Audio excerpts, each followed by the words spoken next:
Good morning, good afternoon, good evening. Welcome to BWTM Sports. And with us tonight, we have a very special guest. He's known as JAB, Jab. He's known as Bash. He's also known to us dearly as Uncle James Ali Bashir. Uncle, are you there? Yes, sir. Thank you so much for being on the show tonight. It's a pleasure to have you. What time is it where you are? It's 10 a.m. Okay, you're in Vegas. Fantastic. Okay, so for people listening in for the first time and not knowing who you are, give people a brief overview as to who you are.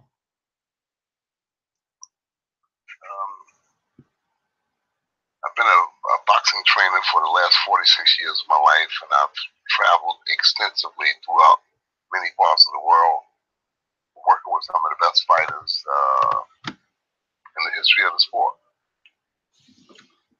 Who are the sort of fighters that you've worked with? Pardon me?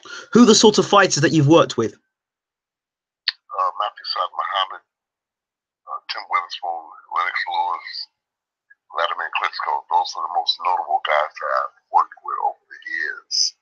Maybe a couple of people that I've missed, but in my mind, those guys were the most noteworthy people that I've worked with. But I've worked with many boxers. Eddie Chambers been another one as well. Oh yeah. I can't forget Eddie Chambers. Eddie and his brother Steven. Yeah, I can. Those are my guys. I really love those guys. They were a pleasure to work with. Shannon Briggs. Real pleasure. Shannon Briggs, Jamil McCline. Maurice Harris, one of your favorites. Yeah, Maurice Harris. That might be my biggest disappointment. Maurice Harris. I think that was my biggest disappointment because he had so much talent and he never brought that talent to fruition. So yeah, he was one of my biggest disappointments. So let's talk for those people again. We're going to start from the start with you as to why you got into boxing in the first place and whether you boxed yourself. I started out as a young kid in Newark, New Jersey, and the boxing bug bit me early. It was the late 50s and much of the 60s, and where I lived at in Newark, New Jersey, it was a common thing. It was a common fad to be involved in boxing. Most of the people in the neighborhood, most of the youngsters in the neighborhood had a fetish for boxing, if you will. Everybody wanted to compete. Everybody was on the street corner boxing and stuff. So naturally, the bug bit me, and I stayed with it. It was the only sport that I ever practiced. I wasn't attracted to baseball, football, and hockey, and basketball. I wasn't attracted to the boxing bug. Bit me. Without boxing, I probably wouldn't be involved in sports at all. So the time you were boxing, give us the climate that it was in America in terms of who was boxing at the time, who was the popular fighter at the time, and where you were at that time.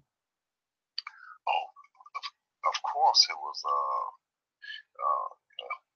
Muhammad Ali. Prior to Ali coming on the scene, it was Ray Robinson, Joe Louis, Holly Mims, Henry Young. A lot of people don't know Holly Mims, but Holly Mims was a beautiful boxer. He was a beautiful, sleek, really crafty boxer. There are a lot of names from that era that most people of today would not be familiar with, but they were true artists, and they were dedicated to the sport, and they would put these boxers today to shame because they learned the sport so well, they captivated the audiences whenever they boxed. So yeah, it was a few guys from that era. Okay, so you decided to have your amateur career. How well did you do with your amateur career? I was born with impaired vision, and even to this day, that impaired vision can't be corrected by LASIK. You know, they have this LASIK vision now where you can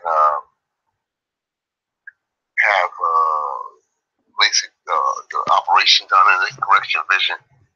With my vision, I can't even correct it with LASIK vision. So I was born with impaired vision, so I was limited as to what I could do. I was basically boxing with no vision. I was boxing with my senses, and I became very profound at it. You know, I knew how to take care of myself inside the ring. I knew how to flip, duck, dodge, and it's like most people in life with handicaps, you make adjustments. You know, you make adjustments. I knew when to punch, where to punch, and how to avoid punches because I knew if I had my eyes swelled up, then I was in big trouble. So I always was adapted to slipping punches, avoiding punches, avoid getting hit in the eye. And I did pretty good. I did pretty good for myself. I had about 18, 19 amateur fights. But they were hard fights. They were hard fights. I lost my first 3 amateur fights, you know, simply because I was there with people who were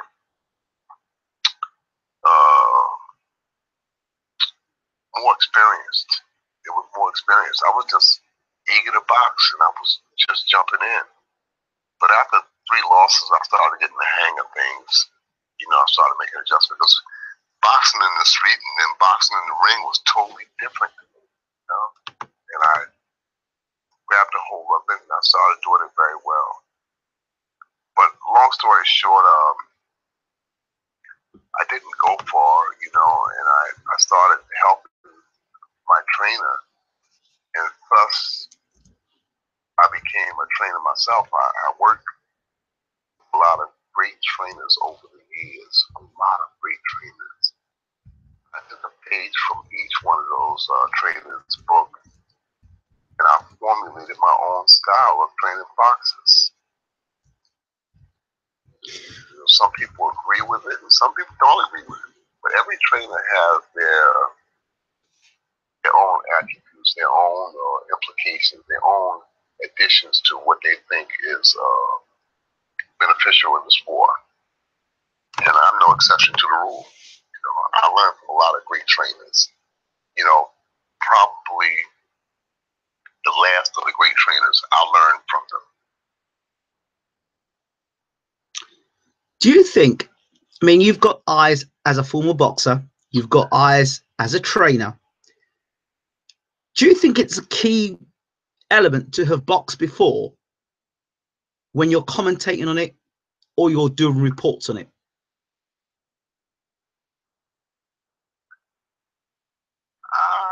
I think in some venues, having been a boxer is an addition, but not necessary. You know, I was a good boxer. I wasn't a great boxer. I didn't do no one particular thing great, like, you know, like you hear people say he has a great left hook or he has a great right hand or he has a great uppercut. I didn't do no one thing in particular good, not that I can recall, but I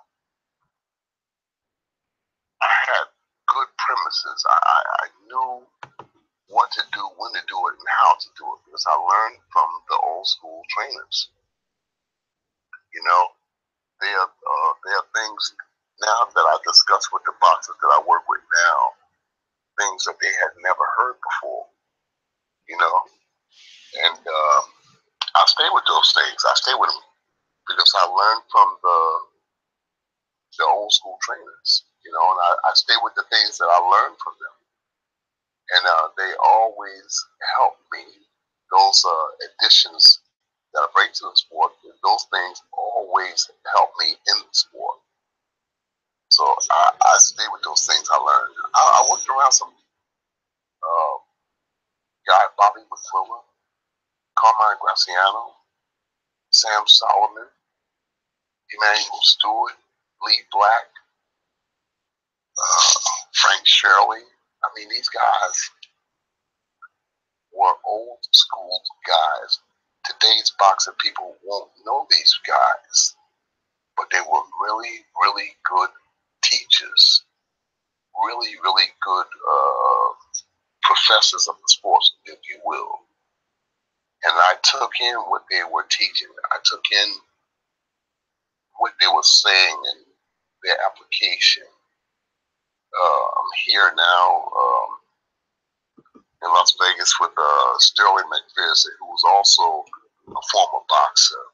And we sit back quite often and we discuss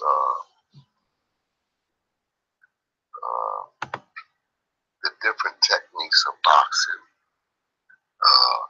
We discuss his tenure with Eddie Futch, because Sterling McPherson was trained by the great Eddie Futch.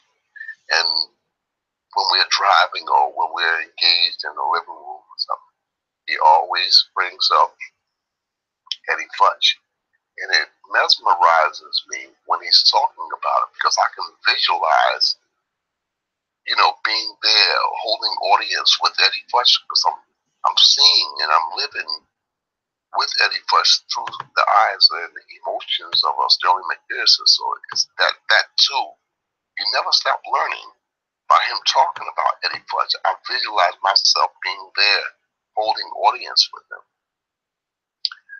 Today's boxing people, they don't study the sport. They don't study the sport. They just jump in, and everybody's a teacher, everybody's a trainer, and it's much like a dog chasing his own tail, because you can't share knowledge if you don't have knowledge. If nobody's there to teach you, if you've never been there with a good teacher, then you can't possibly you can't possibly teach. I took some page from Slim Jim Robinson, Eddie Aliano, Carmine. I took a page from each one of these books. Each one of these people I worked with at some point in my boxing career. And I walked away from the job force. I'm one of the few guys, at least on the East Coast, of America, I'm one of the few guys that just walked away from the job force. I became a full-time boxing trainer. I've had my ups and downs, but through it all, I maintained and I came through. And I've done some pretty big things in boxing. You talk about if you don't have knowledge, how can you pass on knowledge?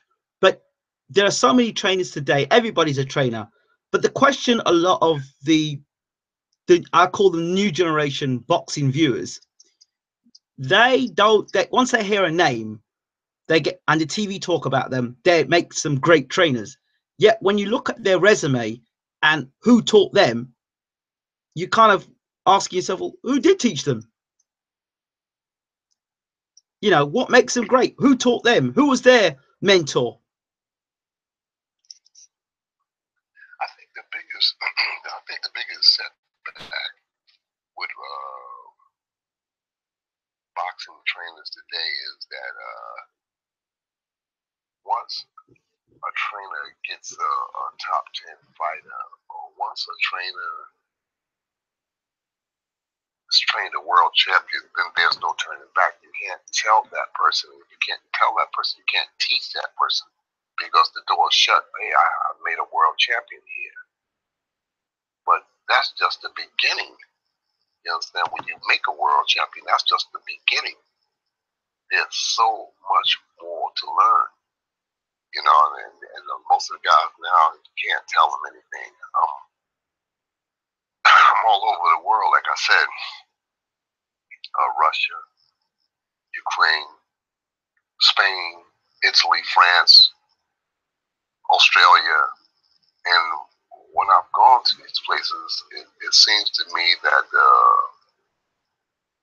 the boxing trainers, they're more impressed. They're more interested in trying to impress each other, as opposed to trying to teach the boxers themselves.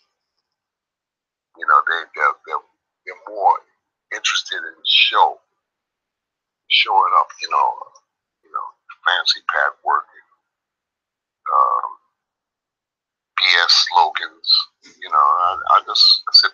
watching. I think how far has boxing gone down the tubes? They're just no real teachers in the sport, you know.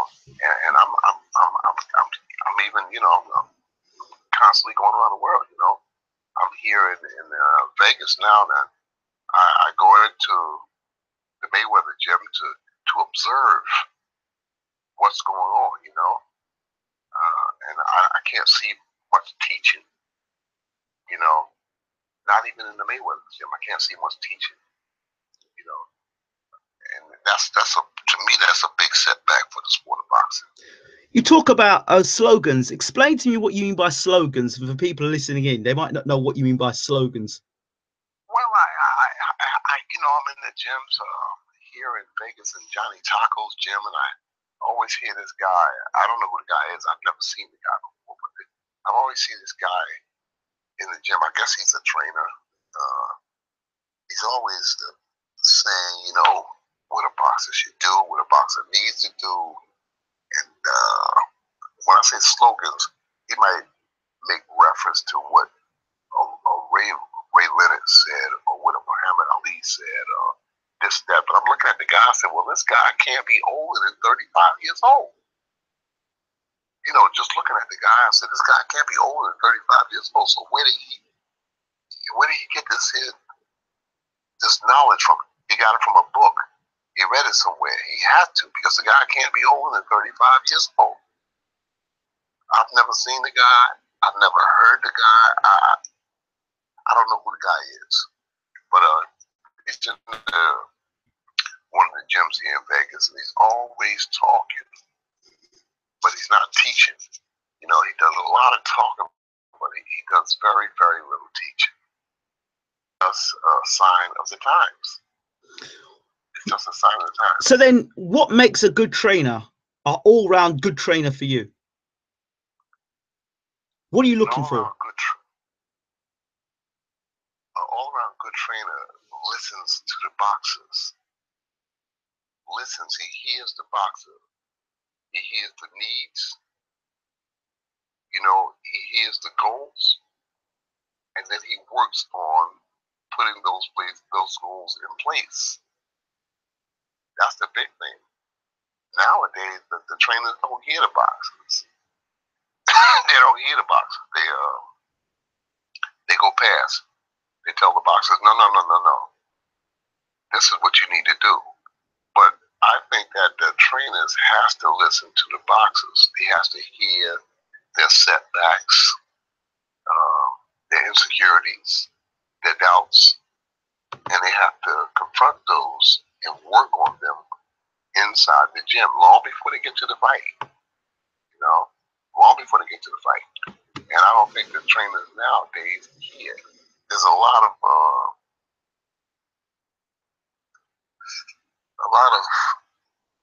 indecisive so-called teaching that's going on now. Like I said, you don't have to call names. All you have to do is just look around and see what they're teaching. Just watch, you know, and you'll see that there's a lot of indecisiveness, that nobody is really taking the sport seriously. You know, everybody's a show-off. Everybody's a hot shot with no teaching. Most of the people in the sport of boxing, if you ask them, who taught you? Who did you spend time working with? You understand? I was a seasoned trainer by the time I got to working with Emmanuel Stewart. I was already a seasoned trainer. I think I had about 25 years in when I started working with Emmanuel. I had worked with some great trainers before Emmanuel. I mean, some really, really good trainers. I had worked with them down in New York, down in Pennsylvania, Philadelphia. You know, I had worked with some really, really good trainers long before I got to Emmanuel. Emmanuel was just the icing on the cake for me. You know, my working with them was a plus. That was the icing on the cake. But prior to working with Emmanuel, I had worked with some really good trainers. Wow. Okay, Uncle. This is a question and answer session, And many people have wanted us to do this for a while. We finally found a way to get round to do it. So we start with the first person in the room is Mikey, and Mikey asks, it's got hashtag Ask Bashir. What were his favorite moments being in Klitschko's team over the years? And Mikey asked the question. Oh, Mikey, I'm telling you, man, there's so many great moments working with Vladimir Klitschko. I mean, I can't begin to put my finger on the one moment, but I think I was particularly proud to be a part of the Klitschko camp, Klitschko team, the night that he survived 3 knockdowns to beat Samuel Peter. That was a particularly special night for me. You know, that was a particularly special night because he got up. You know, after all of the talk about it, not having a good chin, not having no heart, and he went down 3 times that night. He got up and he nearly knocked out Peter with the last 30 seconds on the clock. He hit Peter and it had him in bad trouble.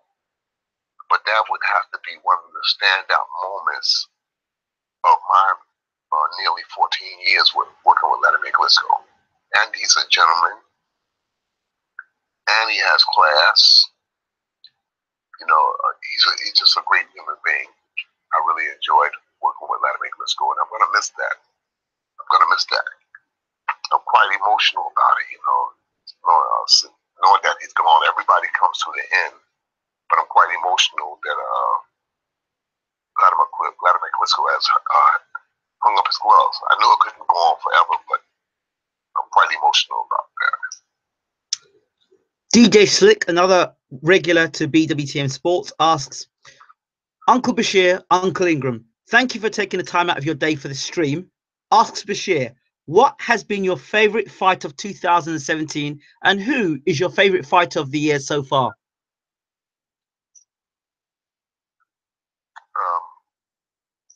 Earl Spence. Earl Spence is my favorite fighter right now, and Vladimir Klitschko versus Anthony Joshua is my favorite fight of the year because they both showed up and they both showed grit, they both showed professionalism, they both showed class. So yeah, that's my favorite fight of the year, and Earl Spence is my favorite fighter. Okay. Mikey returns with Ask Bashir, who wins, Stavern versus Brazil? You know, I like Stavern in that fight. I like him for reasons that are obvious and those reasons that are not so obvious. The obvious reasons is that Stavern comes forward and he's a good puncher. He has a good chin and a good heart. Brazil makes mistakes. You know, he gets crazy out there. He's a wild, like cowboy-like fighter. You know, he runs into stuff. You can't do that with Stavern. Because if Stavern finds something to punch, if Stavern finds a place to land his punches, he can get a guy out of there. It's a dangerous fight for both guys, but I'm leaning towards Stavern. He just has a certain calm about him. He has an old school calm about him that when he's in trouble, you hardly know it, and he perseveres, and he comes through and gets the win. But that's a dangerous fight for both guys. There's been a lot of people on social media who've been quite dismissive of Bermane Stavern as a fighter, calling him a bum, finished, useless, one-dimensional. What are your thoughts as a trainer who's been around the world and seen many fighters? Stavern is a lackadaisical guy, you know. You have to light a fire under him. You know, you have to light a fire under him to get the best out of him. You just get those kind of guys. You know, they are guys that you know, he's just got that aura about him that, you know, hey, nothing excites me. Nothing excites me. I'm here, ring the bell, and let's see what happens. He feels So I can understand the fans' view of him. he But I feels. look past that. I look past the exterior. Mm-hmm. You know. I was like, go ahead. I look past the exterior. Like I said, he's a good puncher. He got a good heart, and he's got a good chin. You know, and I think that he's going to get better with the competition. Severn seems to fight he dances to his own rhythm, you know. But I think that he's a good fighter. I think that we haven't seen the best of Ruann Visser yet. It's going to take a hell of a fighter to bring it out of him. He's suggesting that he'll do a better job on Brazil than Joshua did. What are your thoughts on that? I don't know about that. Joshua did a number on Brazil. He did. He did a number on Brazil. He beat him up and he stopped him. I think Ruann Visser should be able to get the best shape of his life to go out and make a statement in the Brazil fight. I think that Ruann Visser is the better fighter. I think that Brazil is just like a cowboy. He's just out there. He's reckless, big, strong guy, but he doesn't seem to be learning. He doesn't seem to be learning nothing. He's just out there. Every fight I see him is the same thing. He doesn't seem to be growing in the sport. But he is a big, strong guy, and he's a willing guy. He's a willing guy. He's a willing puncher. But like a lot of boxers in the sport, I think his teaching is limited.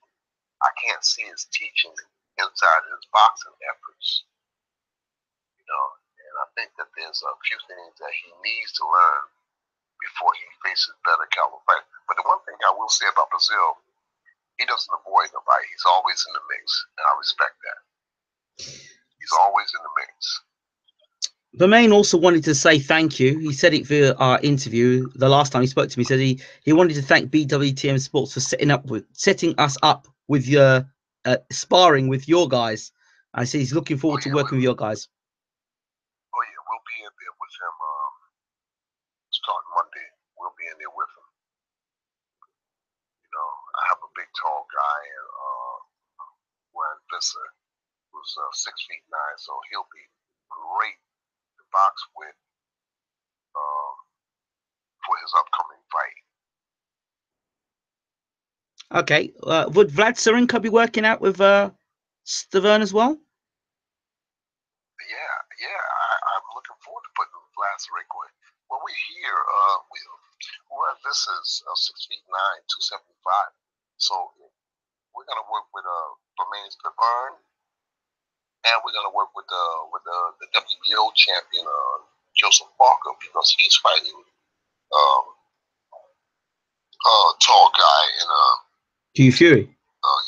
Huey Fury. So you know we could be used in both camps. Wow, so Joseph Parker's gonna be. Go ahead. But we're here in Vegas, and I'm looking for the work. I've made it known everywhere I've gone that we want the work. Okay. We want the work. We're looking for the work. You know, I want to put these guys in. You know,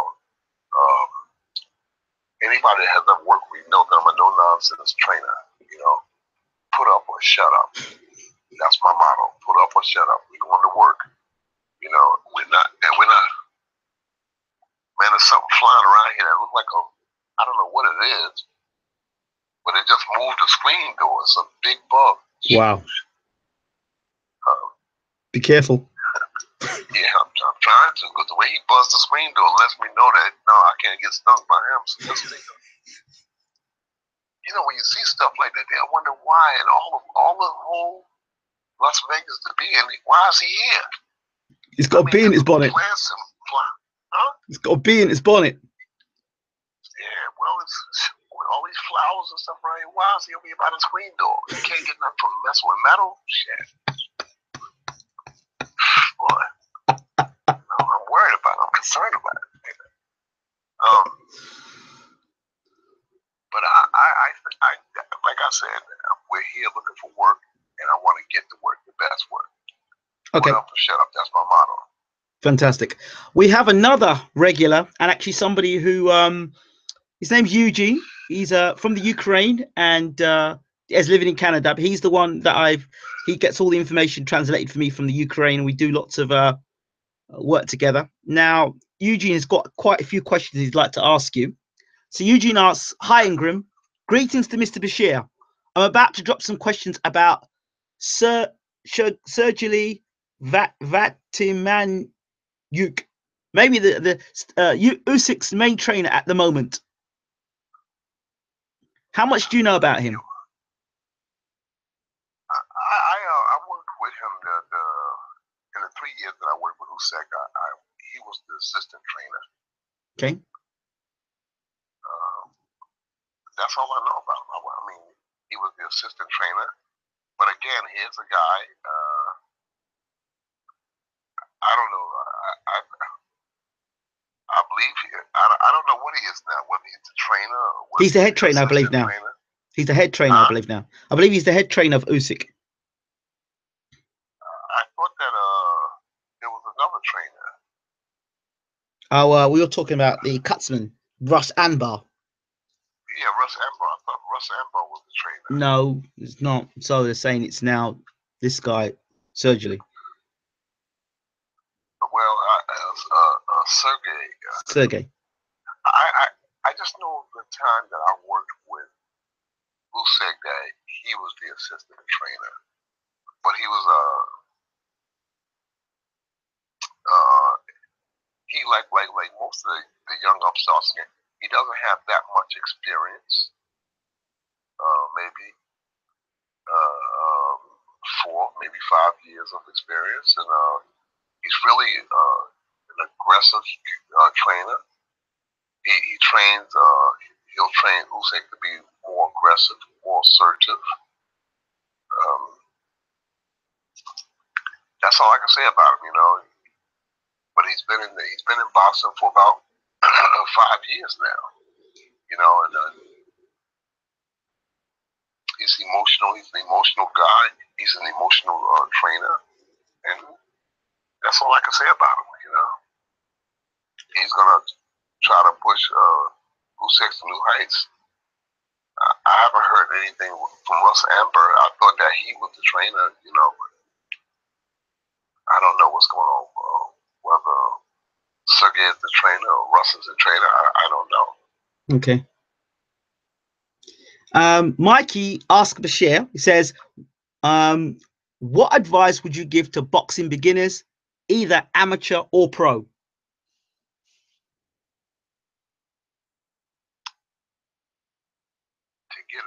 Get a teacher, a good teacher that teaches boxing, that teaches the sport.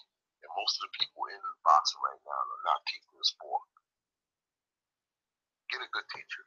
Get a teacher that's going to start you from the ground up. Okay. If you get a good teacher, then you can learn the sport. Boxing is a dangerous, very, very dangerous sport. And having a good teacher is essential.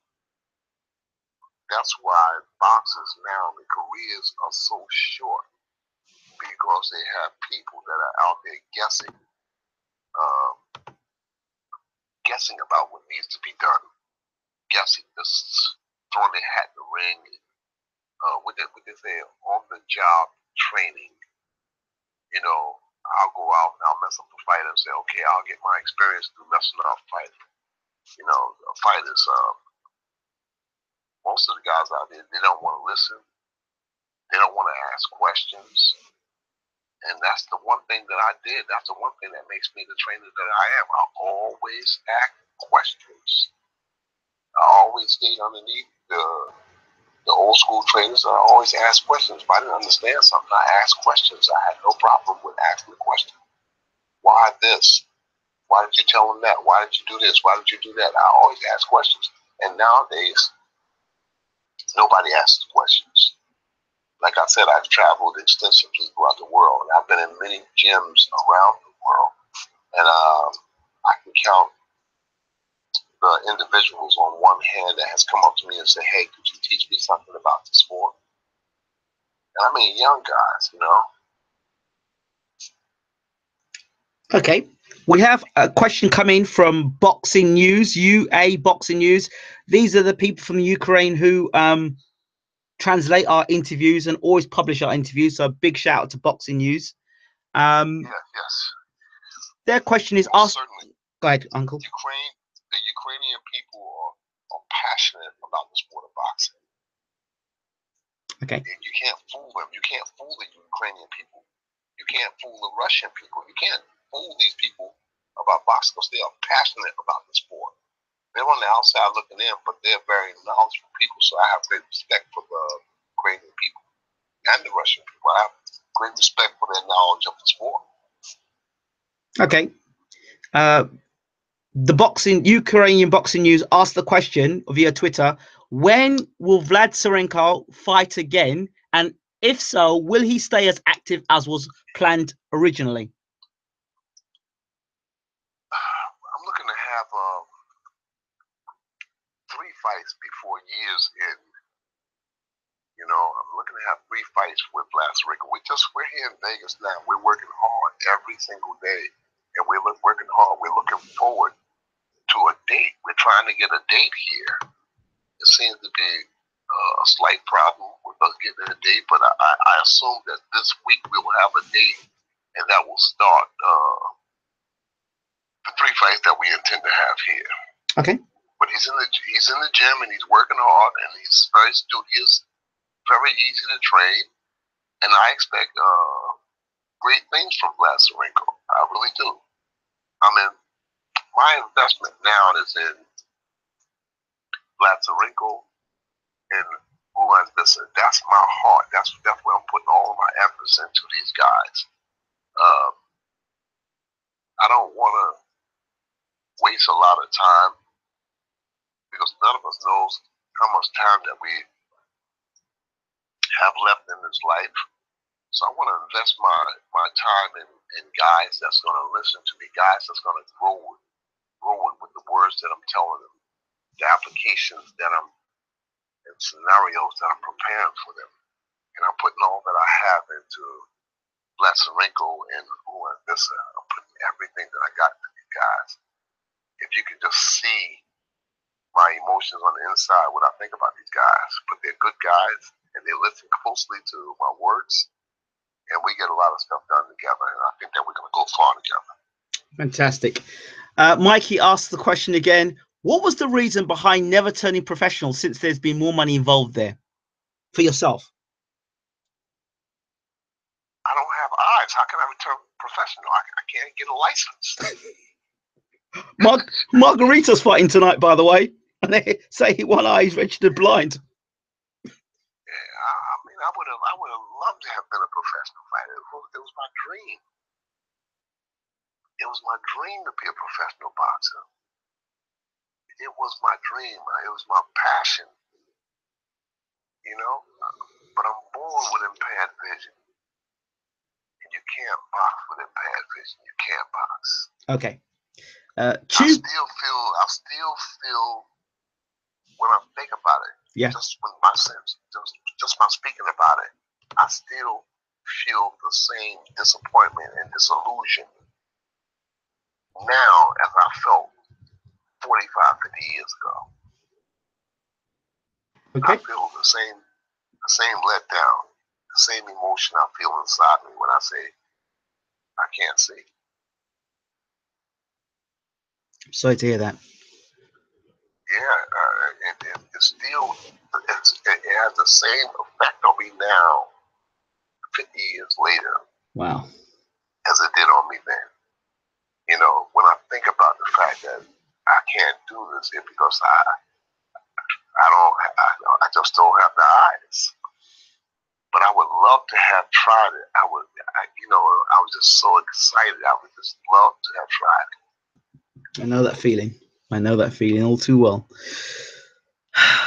Would Mr. Bashir relish the opportunity to work with David Price, getting him some sort of title?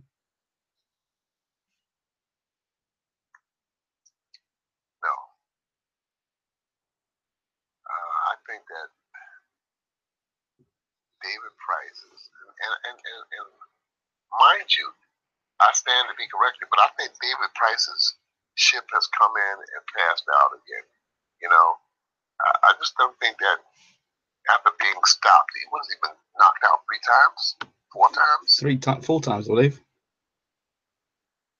I think the damage is just too much. It's just too much. You know, Mr. Shirley used to tell me years ago, he said, once a person starts losing like that, it's just so hard to reach into the pool and pull him out. You know, it's like something in the mind of saying, okay, I'll lose this fight and I'll come back the next fight. He's down 4 fights now. He's been stopped 4 times. You know, and that's hard to turn that around. Mikey asked the question. Sorry. That's one thing I don't want to do with my company, Precision Craft Boxing International. I don't want to put my brand on losing fighters. Nobody does. No company wants to put their brand on a losing cause. And David Price, as hard a puncher as he is, he doesn't seem to be able to take punishment. And boxing is give and take. You've got to be able to take it. And if you can't take it, you know, I'm the first to come to him and say, listen, pack it in, go home. Find something else to do.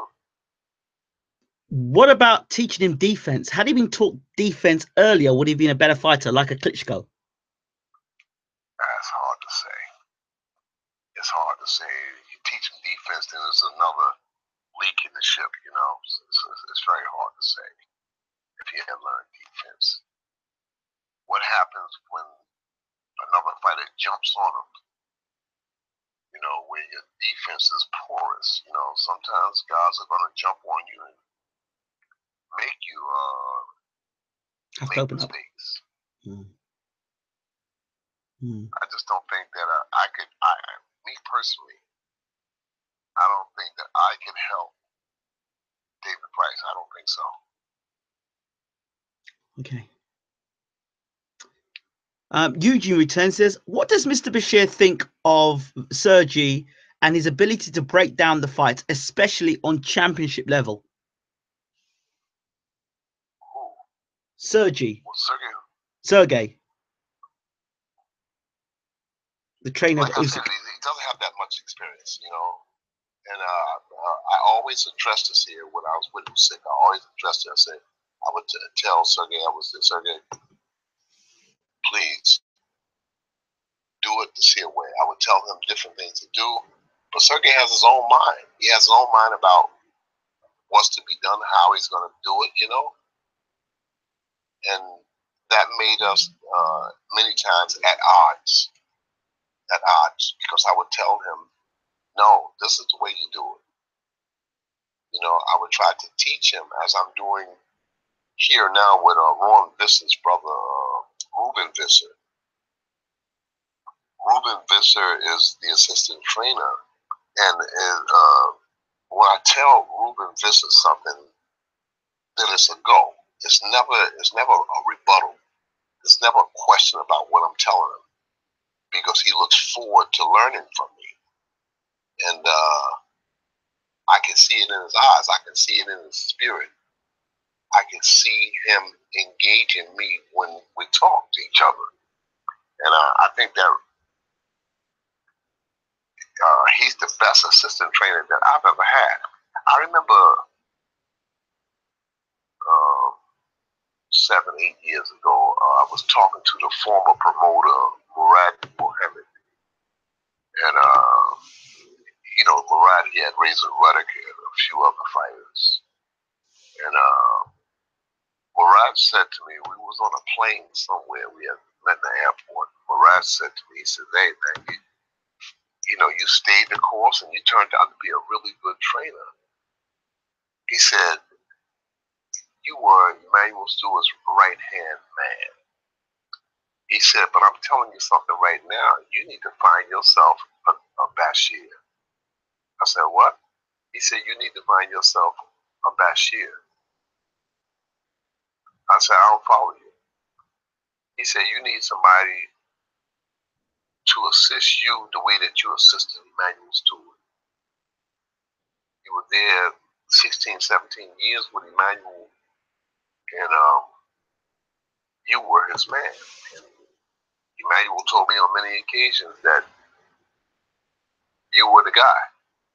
You were knowledgeable about the sport, and you listened. And that's what made you such a value to Emmanuel, because you listened. Well, I'd like to say that Ruben Visser is my guy. You know, he's my guy. I've never had an assistant trainer to follow my instructions, to listen to me, to engage me the way that Ruben Visser did. So I think that in the years to come, that Ruben Visser is going to crack this boxing thing wide open, because he's getting it straight from the horse's mouth and he listens. I couldn't say the same about Sergey. Sergey is an aggressive guy. He likes to do things his own way. And I'm not saying that's a bad thing, but I'm not saying it's a good thing either. I think because he's so young, you know, there's so much in this sport of boxing that he has to learn. But Sergey is aggressive. He's stubborn. He likes to do things his own way. And when you're working under a trainer such as myself, you can't do things your own way. You have to listen to what you're being told. You got to listen to direction. I'm saying that you're pitting 4 or 5 years of knowledge against 46 years I've been in this sport, and you make some sense of that. Boy versus man. You make some. Yeah, exactly. I mean, I've got grandchildren. I've got grandchildren Sergey's age. You know, and I'm trying to impart wisdom with him and show him how to do different things. So it was always like a tug of war between Sergey and I, you know. But this Ruben is quite different. He's a quite different person. It's so much easier to teach when you have an anticipating audience, you know. And when I tell this young man something, this is what we have to do. He's always there. He's always my audience. He says, "Okay, this is how we'll do it," you know. I was like that with Emmanuel. With Emmanuel Stewart, and mind you, I was in the Ali's camp. I was around Angelo Dundee, Slim Jim Robinson, you know, Lee Black. You know, these guys were great trainers. They weren't show-off, hotshot guys. They didn't go around debating stuff. There was no internet.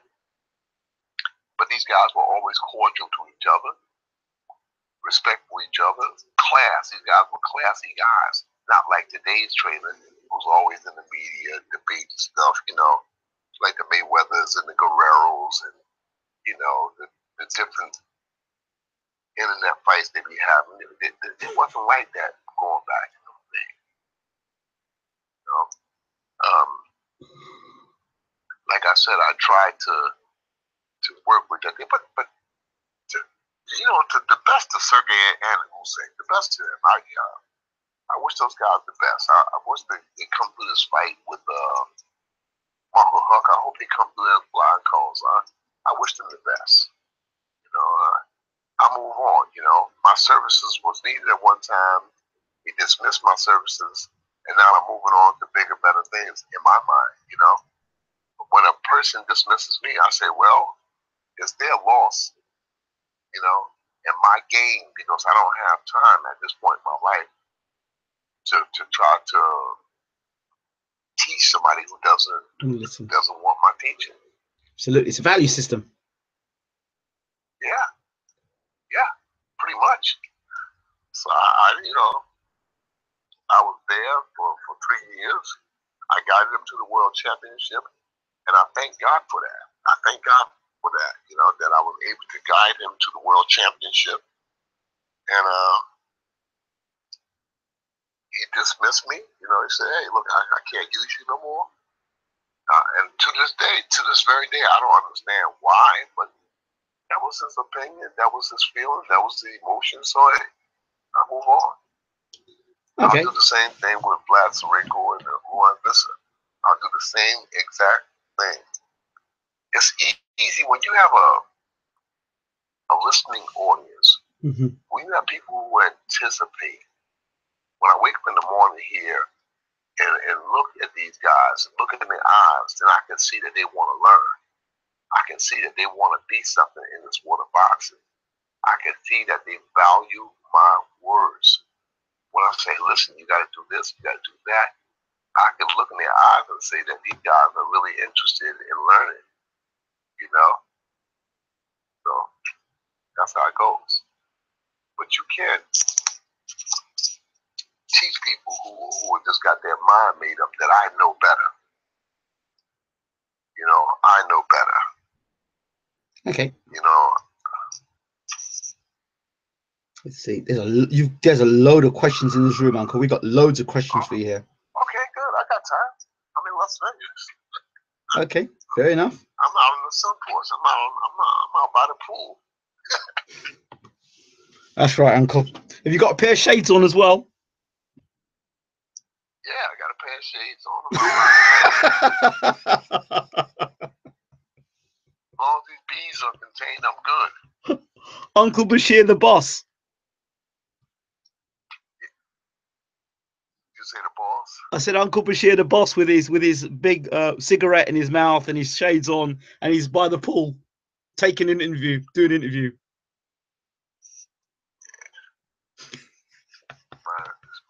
Minus the cigarette out. Well, okay, you're throwing money into the pool then. Yeah, I just got my feet inside the pool, just chilling, man. Beautiful scenery, Okay, next question. We've got Mikey asks,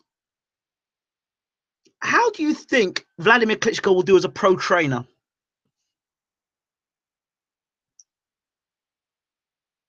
Everybody can't be a trainer. That's true. I mean, most boxers don't turn out to be good trainers. Most boxers that have been boxers, they don't turn out to be good trainers. They're either trying to get the boxer to box The way they did. like them, or they don't have that patience. Mm-hmm. They just don't have that patience to teach.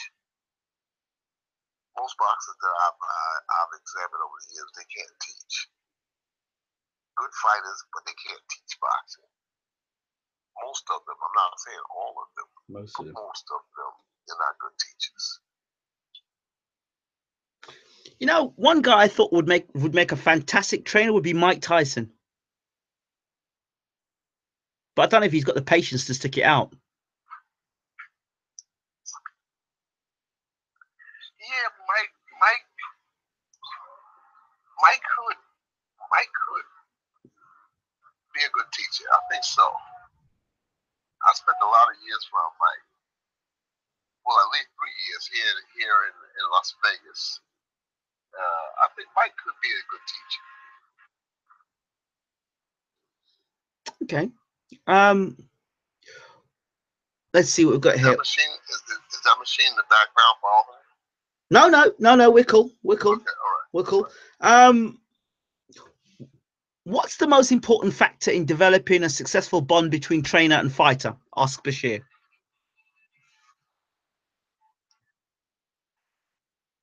Being yourself. Just being yourself. Don't portray to be something that you're not, because sooner or later the fighter's going to find out that you're not that anyway. So I think the essential thing in formulating a bond is to just be yourself.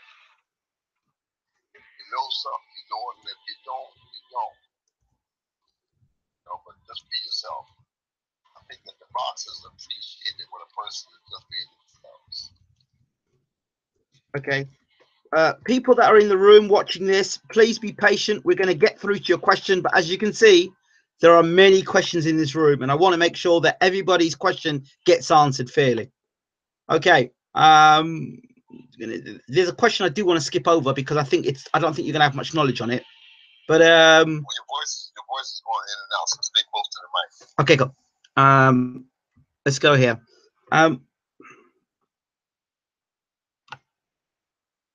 DJ Slick asks Bashir, what was the first fight you watched as a kid growing up, and who was your favorite boxer to watch when you got into the sport? Oh man, Willie Pep.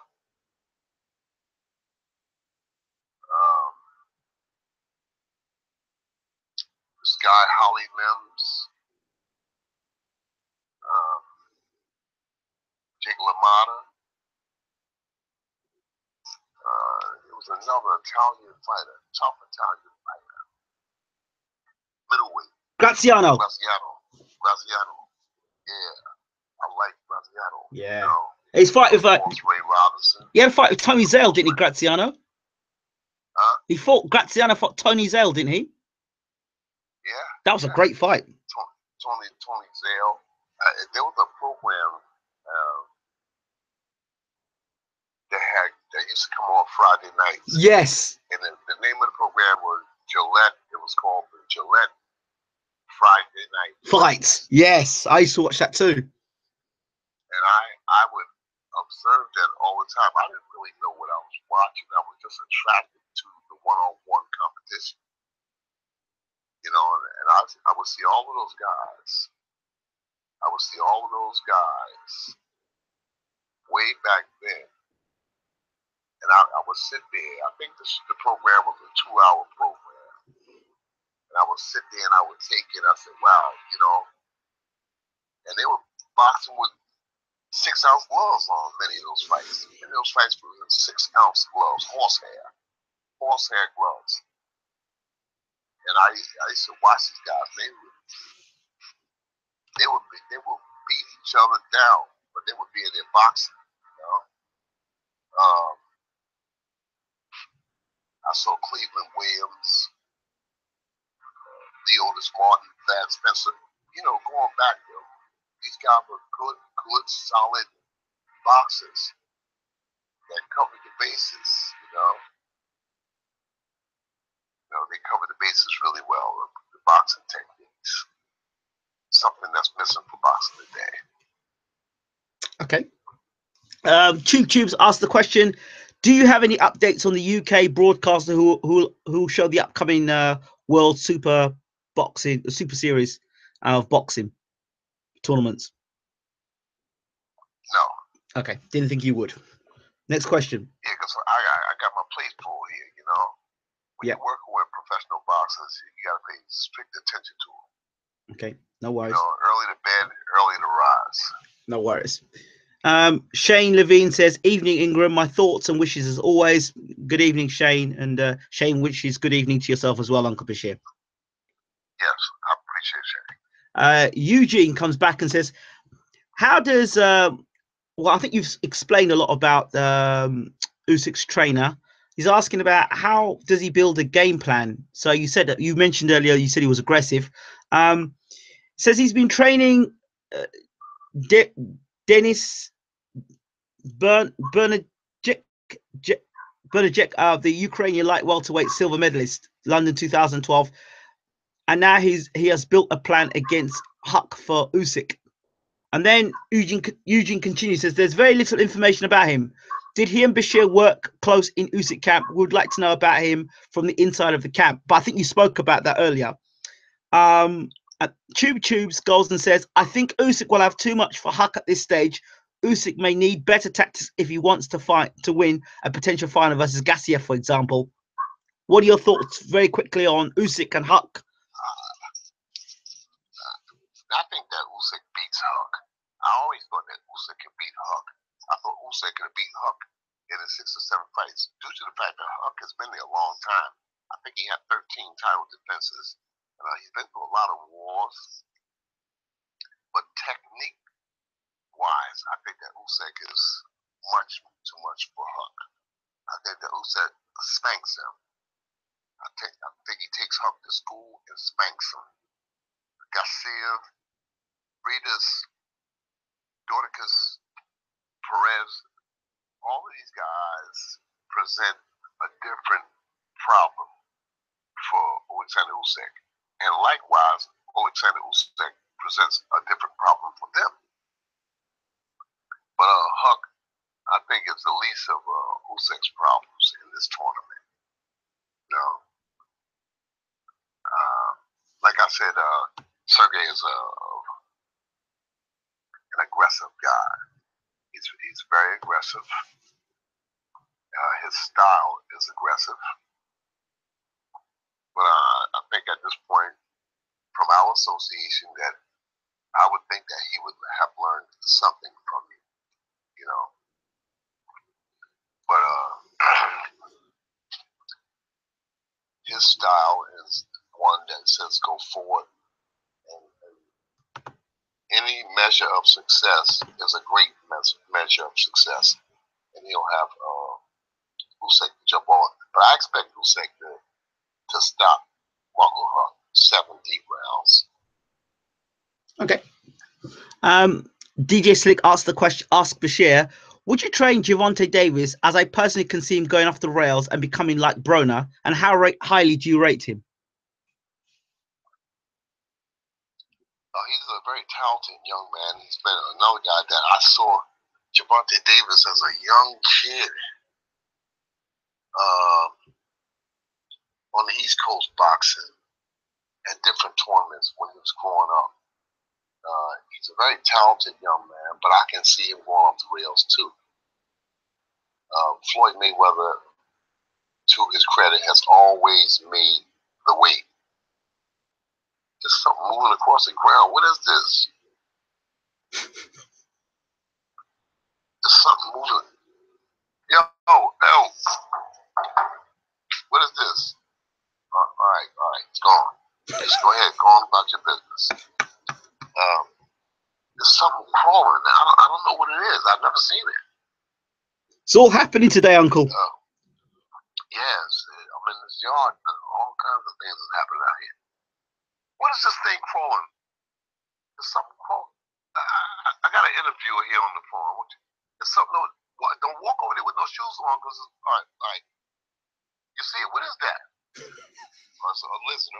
A lizard. You're in Las Vegas. What was we saying? We were talking about Gervonta Davis. Gervonta Davis is a very talented young man. But in all the years, Floyd Mayweather was a young man once himself. But he always stayed professional. You can say what you want to say about Floyd Mayweather outside of the ring.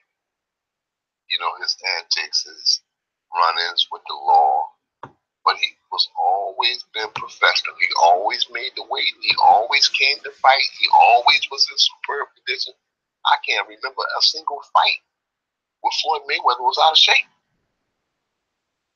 Not one single fight. He always made the weight. So when Gervonta Davis comes into the fight, 2 pounds overweight, I said, this is a lack of respect and discipline. So yeah, that you know, you can't just dismiss that there. You know, you can't just say, "Oh, I'll get another title. I'll just let this go." You're 2 pounds over the weight, not 1 pound, not 3/4 of a pound, but 2 pounds over the weight. That's a problem. You know, at this age, I don't want to get involved with hard-headed, stubborn individuals. I don't care if it's a boxing trainer or boxing itself. I don't want to be involved with that. I don't want to associate myself with that. If I got to pull teeth to get something done, you know what I'm saying? If I got to pull teeth to get something done, I don't need that environment. You know, I'll gladly just pack my bag and go into another venue because I can't deal with that. Waste of time. Waste of time. It's a waste of time. Absolutely. And I don't have that time to wait. I don't have that time to waste. Yeah, absolutely. Absolutely. You know, two guys here that I'm working with that got class, that got respect, that got honor. And I'm dealing with these guys basically like they're my sons. I tell them to do something and they do it. No, we laugh and joke, but when it comes down to the work, then they listen to what I say. And I tell them, this is what you have to do. If you can't do this here, then you need to get out of boxing. Javante Davis is a young upstart, but I think that much of his attitude has to do with his environment. You know, he just don't respect the game. When you come in 2 pounds overweight, that tells me that, and you knew about this fight 6-7 weeks before the fight. How could you come in 2 pounds overweight? Poor. Very poor. So, yeah. Mikey, this is going to open up a can of worms. I know it is, but here we go. Mikey says, to me, it remains one of the biggest boxing's biggest travesties that Vladimir didn't appoint James Ali Bashir as head trainer over an inexperienced novice trainer in Jonathan Banks. Yeah. I felt at that time when he made the decision, like I said, Vladimir Klitschko asked me, it was just me, him, and Jonathan Banks that was together. He said, you're the most experienced guy that I have left, and I want you to train me. And then several days later, he came back and says, you know, that it was Emmanuel's wishes that Jonathan Banks trained. So I said, okay. You know, I'm not one to bubble about anything. I said, all right, let's get it done, you know. In my mind, again, Jonathan Banks was 30 years old. What could you possibly know at that age? What could you possibly know at 30 years old? When I was 30 years old, I was an airhead. I was still trying to get my footing in my manhood at 30 years old. I just didn't have a clue. You know, as if in the case you say, if I could have, would have, should have. When I look back at myself at 30 years old, I said, oh man, I did this wrong. Oh man, I did that wrong. Oh man, if I had a chance to go back, I would do it this way, I would do it that way.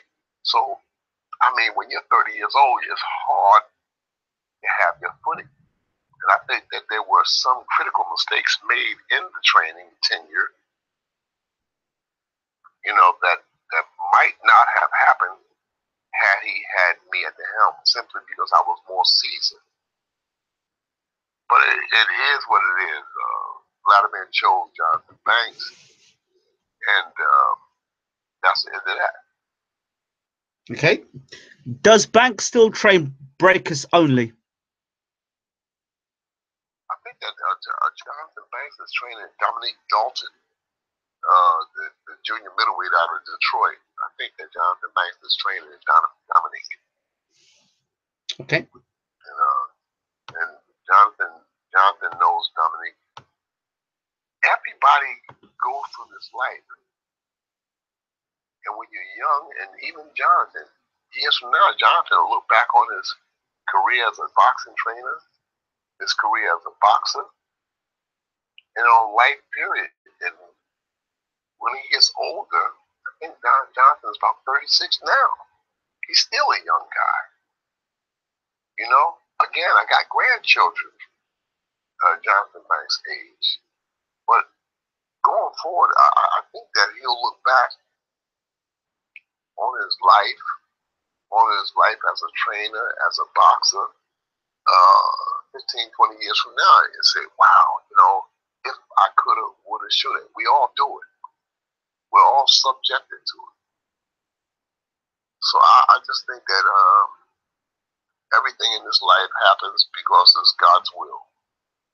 Whether it's good or what we perceive to be bad, it's all happened because of God's plan. That's my belief. Somebody might dispute it, but that's what I believe. I'm moving on, you know. Okay. Next question is from Eugene. He asks, Does Rigo Lomachenko ellipse Canelo GGG? Say that again. Does Rigondeaux Lomachenko ellipse Canelo GGG? Is it a bigger fight than Canelo GGG? No. No. Why? It's just not. The masses don't know Rigondeaux. The masses don't know Lomachenko. You know, they've had time to promote GGG. They've had time to promote Canelo. More people are familiar with these guys than Lomachenko and Rigondeaux. Okay. And on the point of those two fights, who are you picking for both those fights? Oh man, I picked GGG in the Canelo fight, and I picked Lomachenko in the Rigondeaux fight. Reasons why? I just think that Lomachenko is better schooled. Lomachenko is a better schooled fighter than Rigondeaux. Rigondeaux is a gifted artist, but much of what he does on his own accord, not because of the training he has. You know, this is Rigondeaux is a natural. I think that he's too small. I don't think that he's going to be able to hurt Lomachenko. You know, I just think that Lomachenko wins that fight, and I think that GGG beats Canelo strictly on pure guts and power. I just think that GGG is going to best Canelo. People think that Canelo is going to outbox him, outslick him. I don't think so. I think GGG is going to come on late. I think that Canelo will come in and walk away with those first 6-7 rounds. But as that fight progresses, I see GGG coming on and winning a decision. Okay. That's interesting. All right. Do you think there are weight issues around Gennady Golovkin, or do you think it's just gossip? Weight issues? Yes. No, I don't think he's having no weight issues. He came in his camp. I mean, he came into camp his heaviest. He came into camp, I think, 170 or 75 pounds. He came in his heaviest weight for this fight. He came in to camp. Much to do about nothing. He'll be in shape and ready to fight when the bell rings. I wouldn't even get excited about those rumors. Okay. He'll be ready to fight. When he steps in that ring, he'll be ready to fight. Tubes. Sorry, go ahead. I said that he had better be when he steps in the ring. And Canelo likewise. Yeah. Okay. Tube asked the question, Mr. Bashir, how close do you feel Vladimir Klitschko was from beating AJ? And do you feel it was a matter of seconds? And would you have instructed Vladimir Klitschko to have pulled the trigger as opposed to Vitaly saying hold off?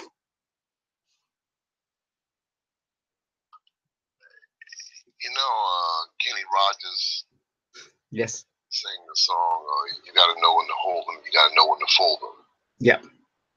When he hurt AJ, some people say he should have jumped on him.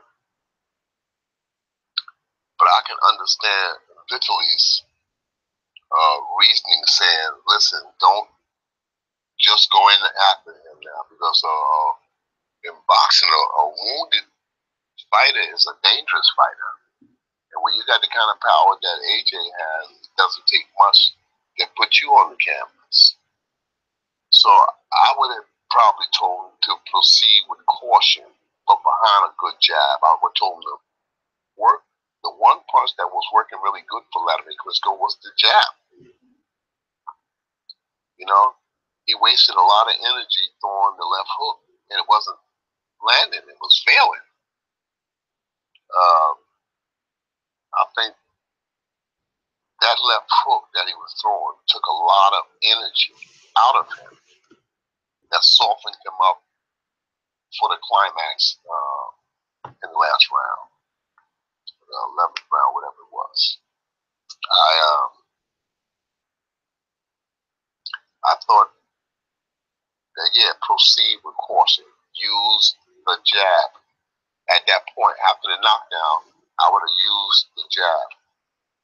And the fact that he did not do any body punching didn't assist him in any either. You know, the body punches might have helped him get the KO in that particular round. But it's done. It's done. It's over. You know, so I can understand Victory's logic saying, just take it easy. Take it. You can't be gung ho. Just go. You can't do that. That's not sound boxing. Because wounded, I've seen a lot of wounded guys hurt and then come back and knock out the guy that hurt them. You know, the senses in every animal, human beings are no different. It's just the highest source of intelligence. It's the highest source of being an animal, being human beings. When a human being is hurt, they're more apt to hurt anything that's coming in their environment, anything that's coming in their space. They're looking to fight instinctively. They're looking to land big punches to get this individual up off me. So I can understand Victory's logic saying, hold back. You know, looking at it 2020 hindsight, he said, oh, I should have told him, you know, it's either or. I should have told him to wait, or I should have told him to go. You know, you can't go back and change nothing. But don't second guess the wisdom. I have some breaking news for you, Uncle. You'll never believe this, but our interview is actually being played live on the website of Ukrainian Boxing News, and they've not only done that, they've already translated what you've said about the trainer of Usyk. They've translated it already and got it up on the website. Can you believe that? Oh wow, that's amazing. They've just tweeted it out to me. I'll post it. I'll get a copy of it. I'm just going to post it in the chat so people can see it as well. Unbelievable. Really, they've done it. They've got it. They've quoted you as well. It says, Sergey's a young guy. He often has his view, but I always told him, Sergey, we will do the way I'm saying. I was a teacher to him too. Sergey is a pretty emotional guy and he loves aggressive boxing. I think he will try to make Usyk more aggressive fighter. And that's what they've got on the website with the actual our live link as well. Okay. Not bad, huh? That's good. Yeah, not bad. I call it how I see it. You know, I worked with Sergey for those 3 years, and it was always a tug of war between us. You know, I'd say this, and he'd say that, and I'm saying, well, justify what you're saying.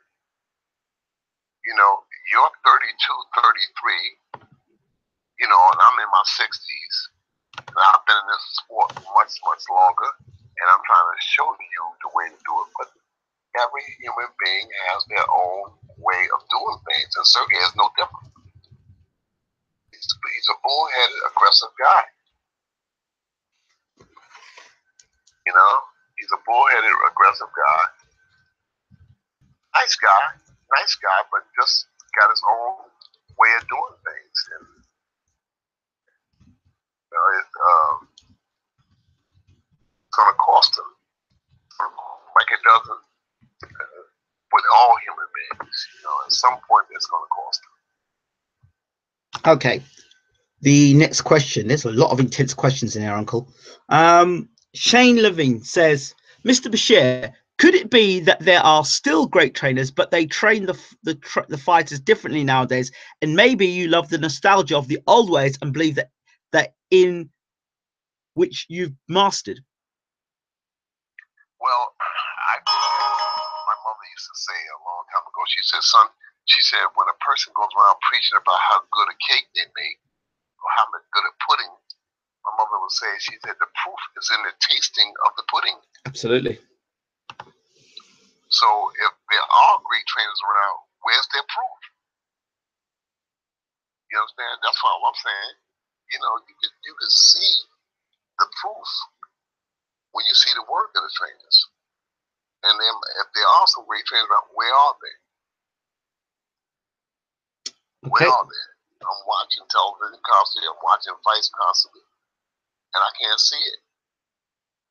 I can't see. I see the directions that the trainers are giving the boxes, and I'm saying, no, this is not it. And that's why boxing has been in a decline over the past 14, 15 years. I mean, the success stories are far and few in between. So yeah, the proof is in the tasting of the pudding. Okay. I don't see it. I just don't see it. Aculis 180 says, ask Bashir, what's your thoughts on Hughie Fury and Peter Fury, and how does he see the fight going against Parker? Personally, I think put Fury on points. This is what Aculis says, and asks you the question. I think Parker beats Fury by decision. I think that Fury hasn't been active enough, and I think that's going to tell on him in this fight. I think that's going to work against him in this fight. Parker's been active. Parker is a workaholic. And I think that Parker is going to be better suited to beat Fury as opposed to Fury being better suited to beat Parker. Just the way I feel. I mean, Fury just hasn't been busy enough. And he hasn't won those fights that would prepare him for a Joseph Parker. So you're basically saying, should he have had those preparation fights, he would have had a better chance of beating Joseph Parker? Yes, he would have a better chance. What do you make of the training that he's had at the moment? He's been having lots of hard sparring and training under Peter Fury's tutelage. Tell us what your thoughts are about him as a trainer. Who? Peter Fury. I mean, he made the heavyweight champ of the world. He created a huge upset when he beat Vladimir Klitschko. So yeah, I have to respect it. He's been around his son and his nephew, you know, for a long time now. So Peter Fury is a sound trainer. He's a respected trainer, respectful trainer, you know. Okay. I would think so. He knows what he's doing. I think otherwise the fighters would have walked away from him, nephew or no nephew. Absolutely. You know, fighters know. You can't fool fighters. The guys that's getting in that ring, they know when they're in jeopardy. They know when they have good tutelage. They know. One thing I know definitely about Peter Fury is that if you're not up to scratch, and if you're trying to do things your own way, you won't last long in that camp. And the proof in the pudding is by those fighters that have left that camp and done their own thing. You know, me as a trainer, I don't have a lot of time to be pussyfooting around. You know, this is what I'm teaching. If you can use it, then we got a deal. If you can't use it, then I'll see you around. I don't have time to try to hammer my tutelage into a box. I know what I'm doing. I spent my life doing this, you know, and I don't have time to arm wrestle with different boxes, you know. Boxers tell me I want to do it this way, and I'm saying, no, you have to do it that way, and then I know what's best. So when I get to a point where I have a box like that, I can shake hands with him and say, hey, look, I wish you well, and I just keep it moving. You know, I don't want to try to go through, like I said, an arm wrestling situation to try to get the boxer to understand what I'm trying to get across to them, because I'm the teacher here. You know, I'm the teacher. I've had guys come into camp, and guys is 25, 26 years old, and they're telling me the way they do it. I'm saying, this is what's wrong with this picture?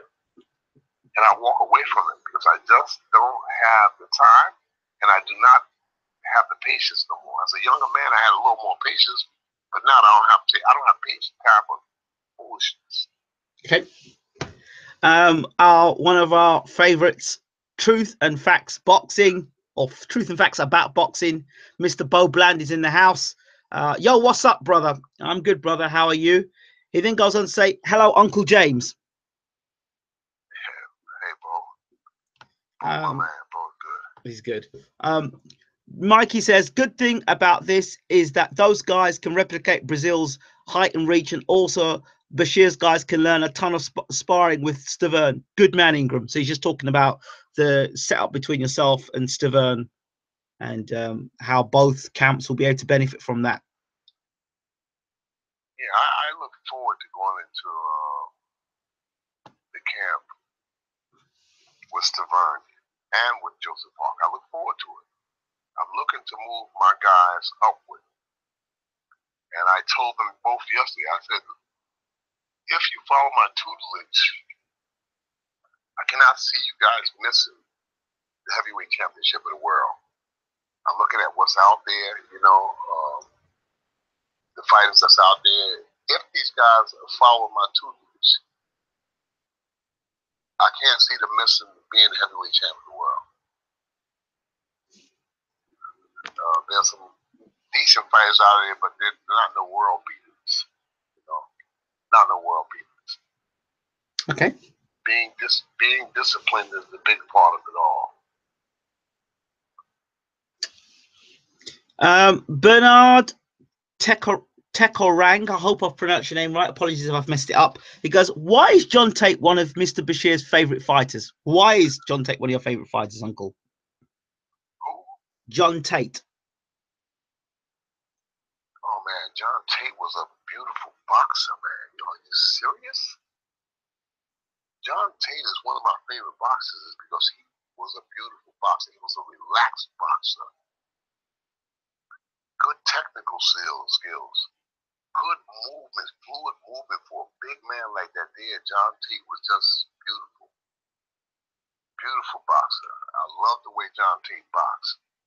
And he had deceptive power.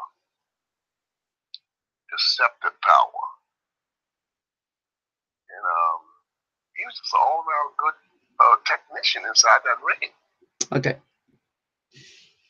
I don't think that history was really kind to John Tate. They just remembered him for being KO'd by Mike Weaver, but they forget the work that he did leading up to being KO'd by Weaver. Yeah. I mean, there was so many beautiful things that he was doing in confronting Weaver in that ring. It was just a beautiful fight. And I still go back this day to that fight with the guys I work with. John Tate versus Mike Weaver. I always go back to that fight. A beautiful display of boxing. That's what the art of boxing is and was all about. Okay. We've got Shane Levine here, and he's got, well, I think he's just talking. I'm not sure what he's saying, so we'll see what he says, and then you can see worked out.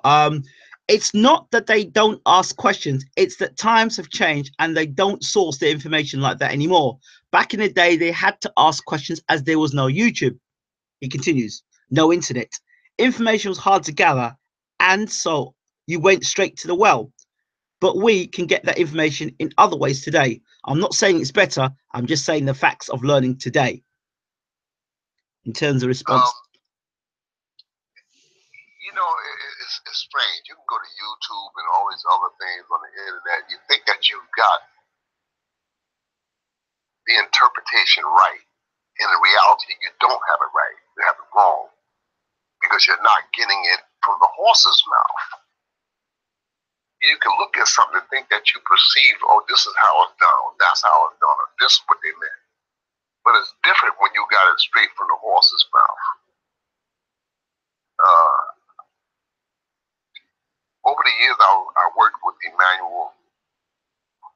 Emmanuel and I would get on the phone at 1 o'clock in the morning, and we would get off the phone at 5:30 in the morning.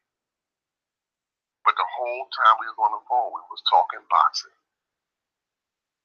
It was a passion of Emmanuel Stewart. It was a passion of mine. And we would start on that phone at 12 o'clock at night, 1 o'clock in the morning, and we would go all the way to 5 in the morning talking boxing. And it's different when you got it coming straight from the horse's mouth. It's so different, you know. And so, yeah, I mean, you have all these online sites where you can go back and observe different things, and then you give it your own interpretation, you know. But it's different when you got it straight from the horse's mouth. Okay. You can see the effect of boxing, of the progress of boxing. You can see the effect of the absence of good teachers. That's why boxing is in such a condition that it's in now. There's not a lot of good boxing out there. Truth and facts about boxing. Bo Bland is back. He says, Ingram, ask Uncle James Ali Bashir what's up and ask him if he could have fought, what division would he have fought in? I would have fought at junior welterweight and welterweight. Okay. That's what I would have been. I would have been a junior welterweight, and this bug is back. I would have fought at junior welterweight and welterweight. Okay. That would have been my best weights. Okay. 140 and 147. Lizard still giving you issues? No, it's not. This is. I mean, they got bees out here in Las Vegas. That's just unbelievable. Like prehistoric bees. I don't know where these things come from. Jeez. I mean, they're big like a pitcher, like an ice cooler or something. Are you sure they're bees? Are you sure they're bees? They go past you with it. The buzzing is just so heavy when they go past. I'd hate to get stung by one of them. Careful. Tubes asked the question, Mr. Bashir, thoughts on Dave Allen? Has glowing reputation for sparring from Fury's AJ Klitschko camp. Can he achieve anything in the heavyweight division, or is he destined to remain at domestic level? Dave Allen is still a young guy, right? Yes, he is. But he just keeps jumping up, taking these fights, and he's losing. You know, he's just so gung ho. One of the things in boxing, one of the things in life is to be patient. To be patient, and David just keeps jumping up, taking these fights, and in most cases he's losing. So the jury is out on him because he's still a young guy. But it's hard to turn a situation around once it starts. You get a guy that's 7 and 4. It's hard to turn that around, you know. I was able to do it with Maurice Harris. I was able to go in there and turn it around, but there was no consistency when I was doing it. Harris would win 2 fights, he'd lose a fight, he'd win 3 fights, he'd lose a fight, he'd lose a fight, he'd come back and win 3. So it was very hard to get some consistency. Because once they start losing like that, they just says, "Oh, it's just another day at the office. I got, give me my money and I'll come back and try it again next week." You know, you gotta. When you have guys that's just so disciplined about their records, or disciplined about their efforts, they don't want to lose. You take a guy like Alexander Usyk. Alexander Usyk doesn't want to lose. He trains like that. He trains to be dominant even in the sparring sessions. Alexander Usyk does not want to lose. Alexander Usyk will fight King Kong. He does not want to lose. He wants to win. You can see it in his eyes. You can see it in his attitude. You can see it in everything that he does. He conducts himself like a true champion. And in the back of his mind and in his heart, he says, "I don't want to lose. And I'll fight anybody to prove that I don't want to lose." That's the difference in Usyk and David Allen. It's a mindset. It's an attitude. Yes. Yes. Alexander Usyk has a hell of a mindset. He's a rugged, tough Ukrainian fighter who is not going to be easy to defeat. I don't care who it is that comes to him. Usyk is going to fight. And if he goes down, he'll get off that floor fighting.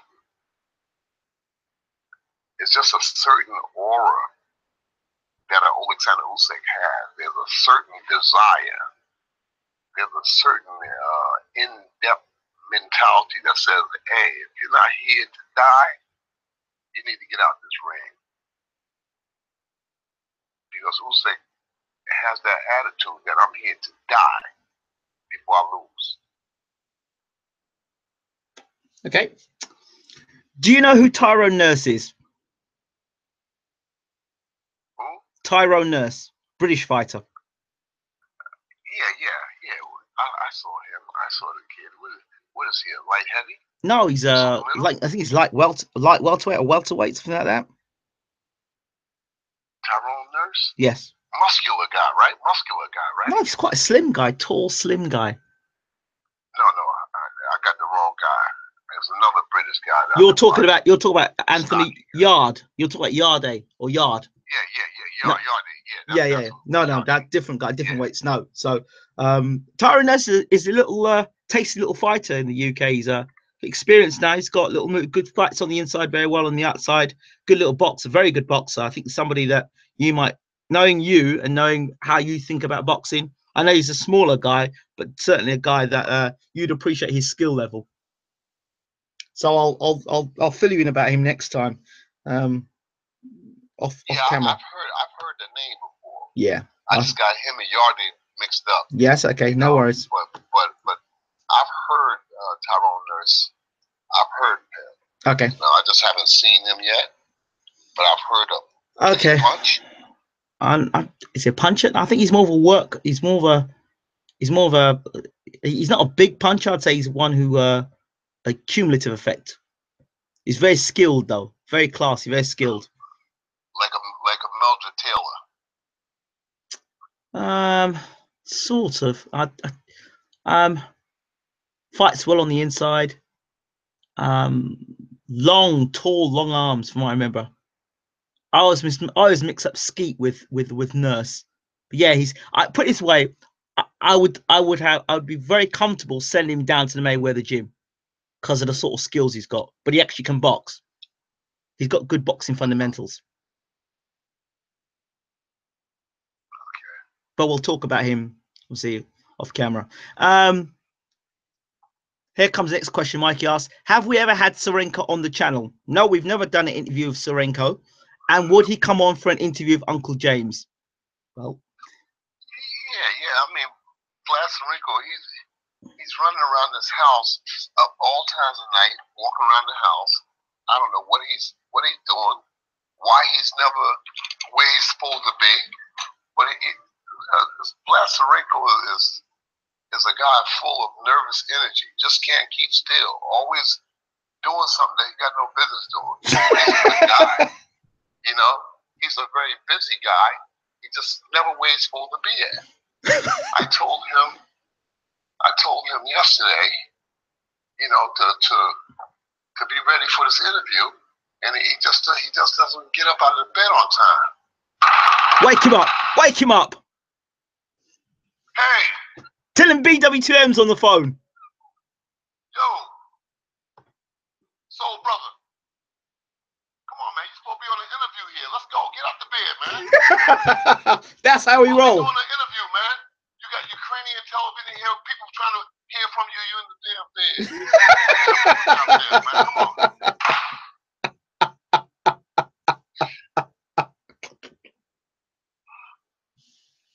That's how we roll, Uncle. That's how we roll. Guys up here.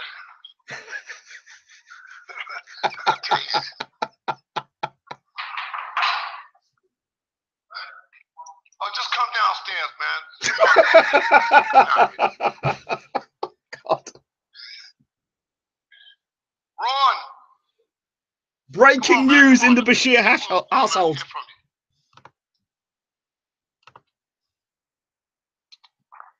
Can you hear me? Yeah, I can hear you, Uncle. Okay. I'm sure people will wait to hear these two talk. Hold on, let me guess.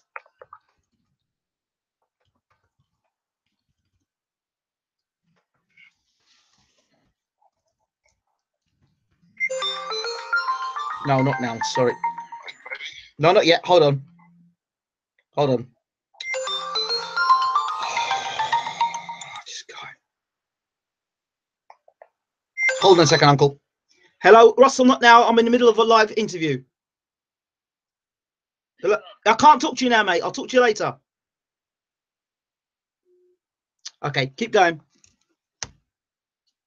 Go ahead, Uncle.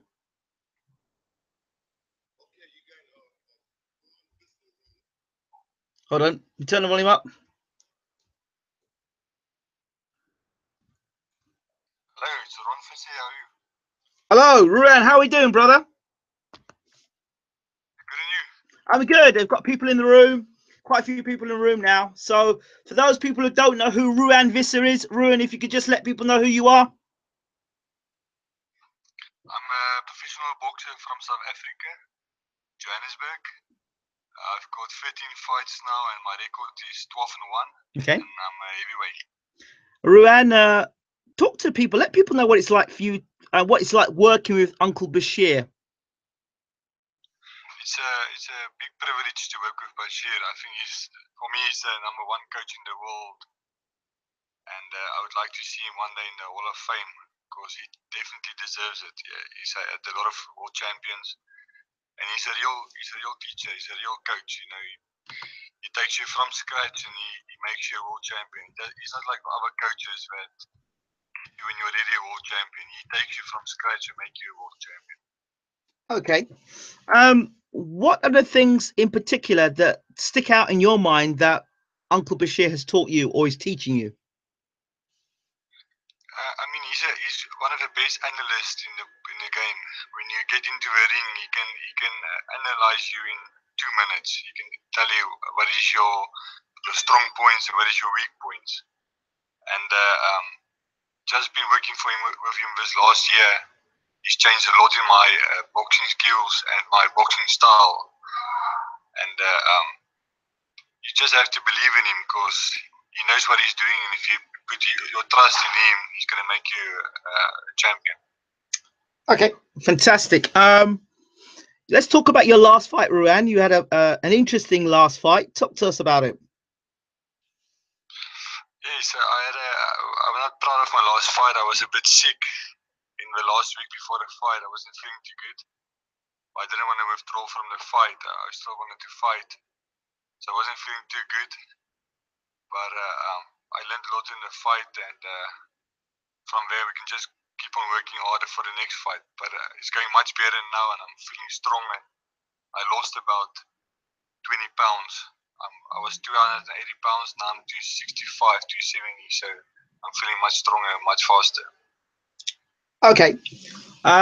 Mikey asked the question. It's Ask Ruann Visser. What went wrong against George Tishumang when you lost on points?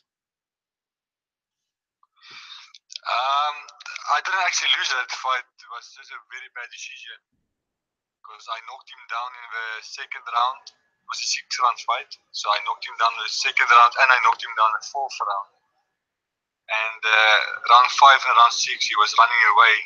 He didn't even land, no punches.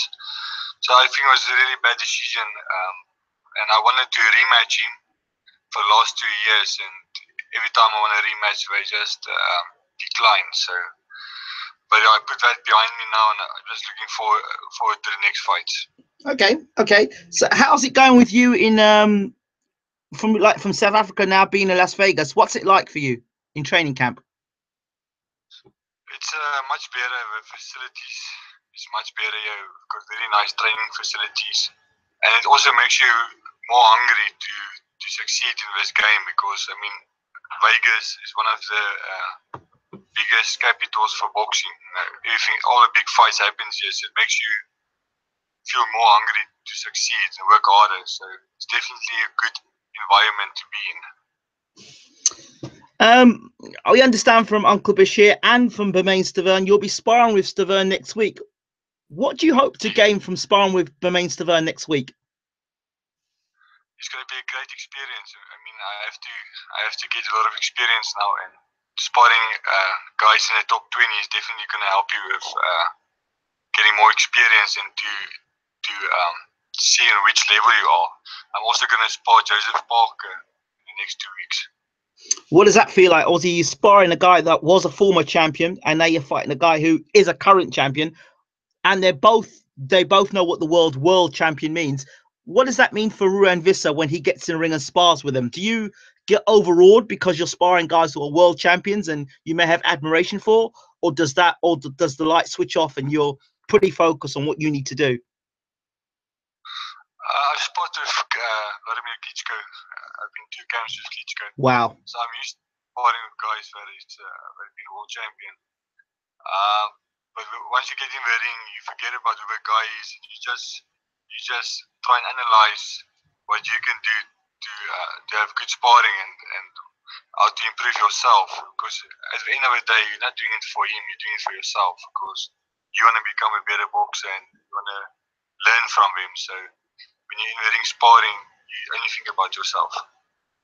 Okay, Tube Chews asked the question, who was your boxing role model growing up, and what boxer do you base yourself on today?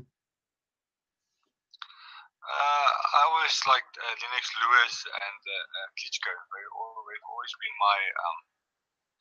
my heroes from a small boy. So, and I really put my fighting style is like Klitschko, because I also have a big reach. So to have to use your reach advantage. And also Lennox Lewis, he had a very good jab. And he used his jab to set up for a right hand or a left hook or uppercut. So it's definitely the 2 styles I'm looking at. Even George Foreman had a very relaxed, powerful jab and a lot of punches to the body. So we're definitely working on my body punches also now. So that's 3 guys I'm looking at. Wow. I never got to talk to you before. Obviously, you went. I know you were going to Klitschko's camp, but I never got to talk to you obviously during the camp and after the camp. And this is the first time I've spoken to you about it. What was it like being in a camp like Vladimir Klitschko's camp? It was a big privilege. I mean, especially being in his last camp of his career, it definitely was a big privilege for me to saw him prepare for his last fight against Joshua, and it's definitely it's a nice experience. So you can know what to do in your camps, because I stole a lot from his camp, like how he warms up, how he spars, how he trains. So it was a very good privilege for me to see how a world champion prepares for a mega fight like that. And when you were in the room sparring with him, what was Bashir saying to you in the corner when you were sparring with Klitschko? Just to put to put pressure on him and give him your best in sparring, because they want very good sparring, because it's going to be a big fight. So just talking to put pressure on him and give my best. And how do you felt you did against Klitschko? I thought I did good. We didn't really have a lot of sparring, but I thought that I did good. I could have done much better. But yeah, I enjoyed it. It was a good experience for me, and I still believe if Bashir was Klitschko's main trainer, I think Klitschko could have won the fight against Joshua. I think Bashir would have given him better advice and gave him better training for the fight. That's a hot talking point at the moment. You know that, don't you? But it's the truth. I 100% believe it, and I think if James Bashir was a trainer for this fight, I think we've seen a different outcome. Tell us what the key difference is from a sparring session to a actual fight in the terms of what you do, and obviously you're under the lights. Tell us how it differs for you.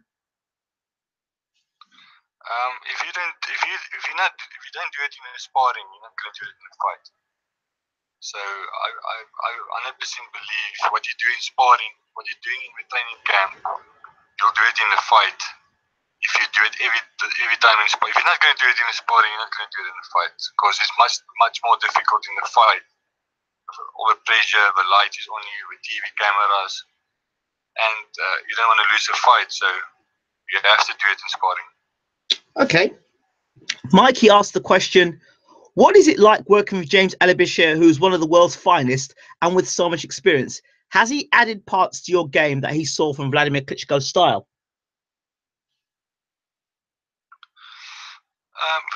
He gives us our own style. We work on our own style, but he definitely puts different aspects of different boxers into our style. Like every night before we go to sleep, we watch a boxing fight, and he'll tell me to look at this guy, look at this guy's style, look at this guy's jab, this guy's body punches. So he's a trainer that changes your whole style, so you can benefit at the end of the day in the ring, to make you a better boxer. Okay, the current heavyweight division, the top 10, what are your thoughts on the heavyweight division, and how soon do you think you'll be in the mix? I think the heavyweight division has really exploded this last 2 years. It's getting much bigger and much better, and it's getting exciting. I think for people who are excited to see the heavyweights again. I see myself definitely in the next 18 to 24 months being in the top 20 in the world. That's our main goal, is to be 24 months in the top 20 in the world. Then I'll be 28 years old. I think I have much more experience, and I'll be definitely ready for my opponents there. So when do you want to fight for your first title? Definitely in the next coming year, next 12 months, I definitely want to fight for the title. I have an ABU title now. Yes. It's an Africa title, but definitely in the next 12 months go for another title. Okay, I know Uncle Bashir talked about maybe getting 3 fights in Vegas. How do you feel about fighting in Vegas, and what's your outlook on that? It's a very great opportunity to fight in Vegas. It's going to give us a lot of big opportunities if you do good. So I definitely have to show him what I'm capable of and give a good show, because you're going to be under the spotlight and there's going to be a lot of eyes on you. So you definitely have to show him what you can do and how did you improve. So it's a big opportunity and you have to use it. What's it like living and sharing quarters with Uncle Bashir? It's a great experience. He's a very nice guy to live with and to train with. You know, he likes to share his experiences, his life experiences with you, and he likes to. He's like a father to me. Like he gives me a lot of advice, and not just in the ring, but also outside of the ring. He gives us a lot of good advice. So he's just a wonderful guy. He's a good guy inside the ring and outside the ring, and everywhere. He's a people person. When we go to town, he will take his time and talk to a lot of people, and he always makes time for a normal guy outside there. I know. I used to live with my trainer. My trainer was quite an older gentleman as well, but he was 2 different characters. When we were in the house, he was one guy. When he was in the gym, he was another guy. Now the guy in the house, I couldn't bring back to the guy in the house. I loved. The guy in the gym, I hated. What's your relationship with Bashir like in the gym and out of the gym? Are they Jekyll and Hyde, or is it the same guy? Bashir changes sometimes in the ring. You know, he gets excited. He's a guy that loves boxing. You know, he gets very excited. So he can get difficult in the ring, especially holding pads or when sparring. So that's what you want. You want somebody to make it hard on you, so you can be ready for the fight. But he's still he's still a very good guy inside the ring, in the boxing gym, because he doesn't get too overwhelmed, and he's still relaxed. Even fight night, he's still very relaxed in the corner. He doesn't get too excited, and because a lot of trainers get too excited and don't know what to say. He keeps calm and relaxed, and he tells you what to do. Now, there was a lot of rubbish that came out of the media in talking about Uncle Bashir in a manner that he didn't know how to put a game plan together and all this stuff. From your experience as a fighter, what's been your experience of Uncle Bashir putting a game plan together?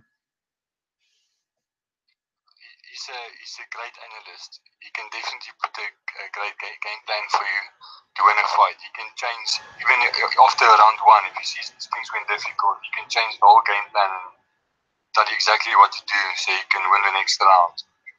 I think Bashir is the best analyst, boxing analyst in the world. He can analyze anything, even when we watch old fights or new fights. Even this fight, McGregor and Mayweather fight. He's a good analyst. He can tell you exactly what's going to happen the next round, or what is the corner planning, or what is the boxer planning. He's a very good analyst. Okay.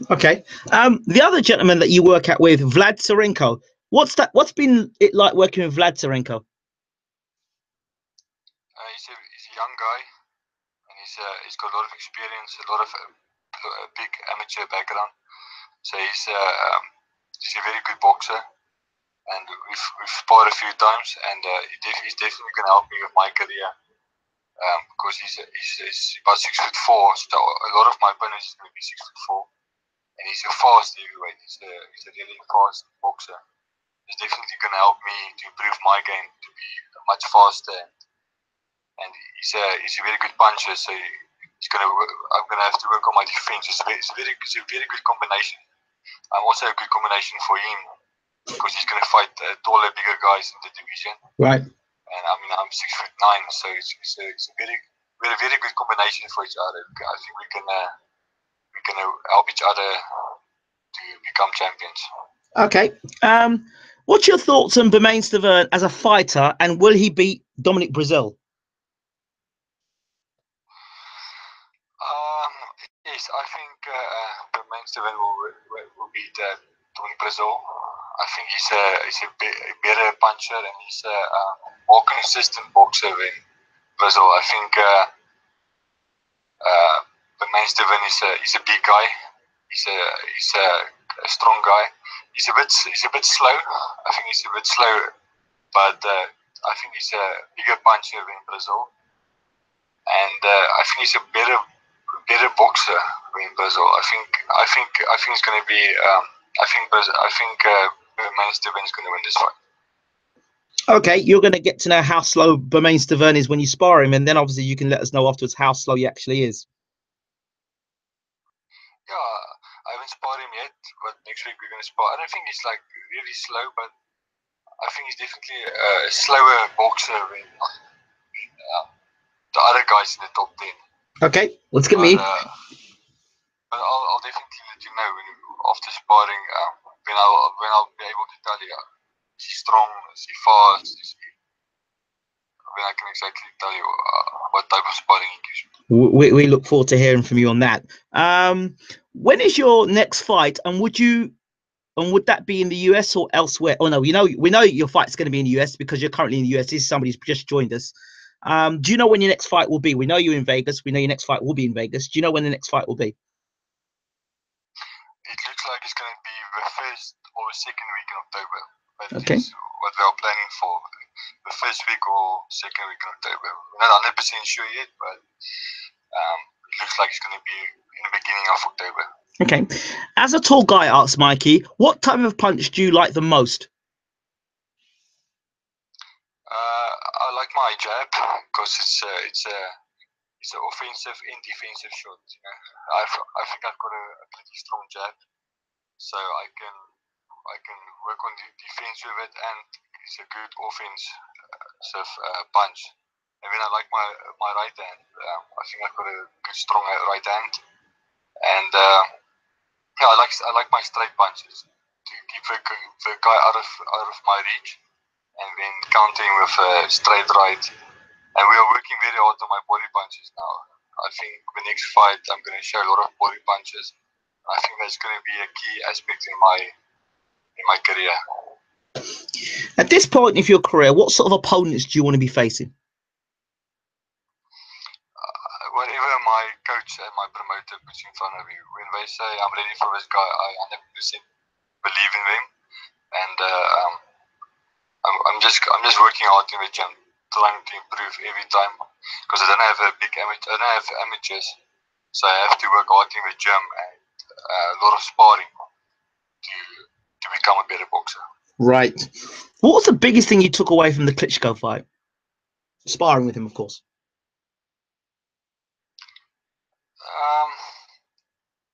I can just say he's a very professional guy.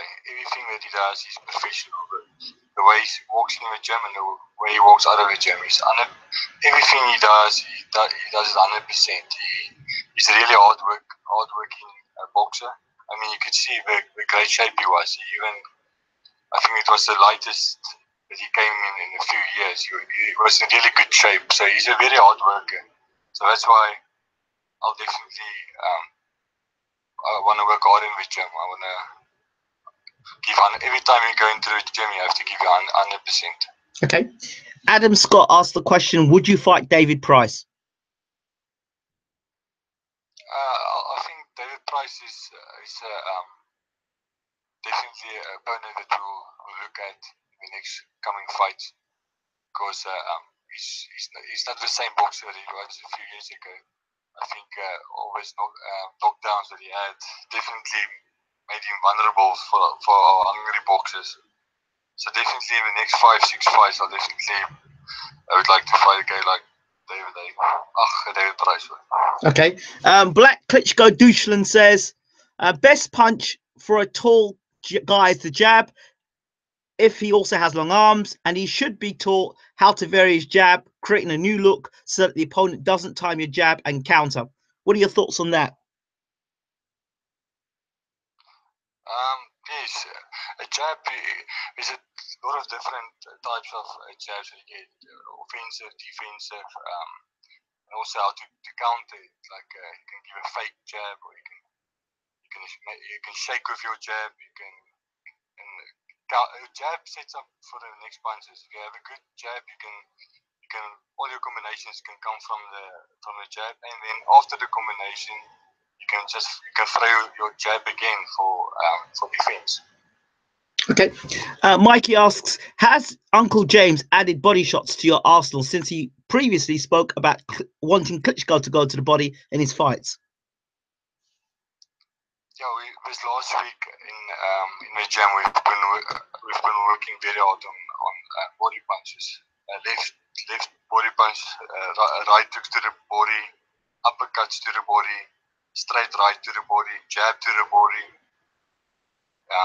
Because I'm usually a guy that goes head hunting the whole time, and that's been costing me a lot of points, because when I go head hunting, all my opponents, they just duck because they are shorter. So they just duck and all my punches go over the head.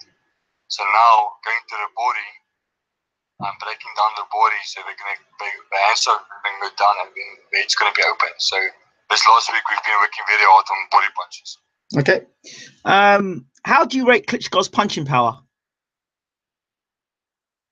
mean, we sport with 20-ounce gloves, so it's difficult to say. But yeah, he's got a very strong punching power. But I think when he was a younger guy, maybe 28, 29, 30 years old, he maybe had more punching power. But it's difficult to say. With 20-ounce sparring gloves, it's difficult to say how big the guy's power is, because it takes a lot of power away with 20-ounce gloves. Okay. Mikey asks, if you got an offer to fight a highly rated British fighter in a tough fight, but for significantly more money, would you take it? Not at this moment, because if you take that fight, it's very risky for your career, and when even if you win the fight, when you in that big league, so when you have to consistently have big fights, you can't just go back to the fights I'm at now. So I won't take the fight now. I'd rather build my career for the next 5-6 fights and then be ready for the top 20 guys in the world. Okay. Mikey asks, he says, I'd love to see Vlad, not Vlad, I'd love to see Ruann smash the jab home upstairs and then go to the right hook to the body. So it's something that one of the viewers would like to see you do in the future. That's actually one of the combinations we are working with. Straight jab to the head and going right to the body. So maybe you'll see it at my next fight. Okay. I don't think there's any more questions people are asking. Ruann, the question I'd like to ask you is, where can people follow you and what you're doing? On Facebook, it's Ruann Visser, and also Instagram and it's Facebook and Instagram. If you search Ruann Visser, you can follow me there, and I post a lot of updates every week, so you'll be able to see where I'm going in my career and when is my next fight. Okay, thank you so much, Ruann. We appreciate you. Are you on Twitter by any chance? Not at the moment, but I'm definitely going to put up to it in the next week. Okay. Ruann, thank you so much for taking the time to speak to BWTM Sports. Is Mr. Sirenko around by any chance? Yes, just hold on. Thanks for the opportunity, and yes, Vlad. Okay. All right, we're gonna try to track Vlad Sirenko down. Okay. He's a very busy guy. He's a very busy guy, but we can locate him. Okay, Uncle. Hello. Is this Vlad Sirenko? Yes. Hello, Mr. Sirenko. Many people are asking about you. So, for the record, can let people know who you are and what you've done as an amateur. You know my name. My name is Vlad Sirenko. I'm from Ukraine. I'm 22 years old. I have good. It's my. I think I have good amateur career in Ukraine. I was young Ukrainian champion. I win a lot of international tournaments, Ukrainian tournaments. I have a lot of fights. It's very helped me right now in professional career. Okay. First and foremost, how did you meet Mr. Bashir?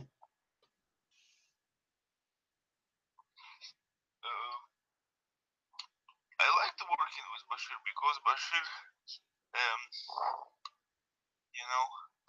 Bashir can show me something new in professional boxing, in boxing. Okay. It's very interesting for me. I like it. We're talking a lot about boxing, about fights, we're talking about everything. Okay. It's very for me. Did you go to camp? Did you go to the Klitschko camp and spar with Klitschko by any chance? No, I never was in Klitschko camp. Okay. So how are you finding professional boxing? The difference between amateur and professional boxing?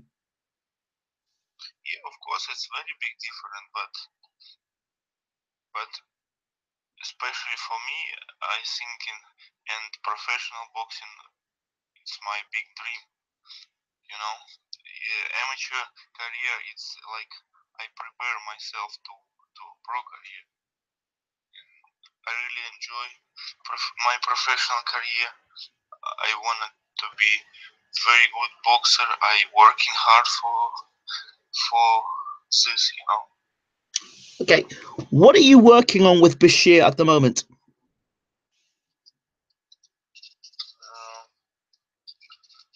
In gym, we working a lot of pads.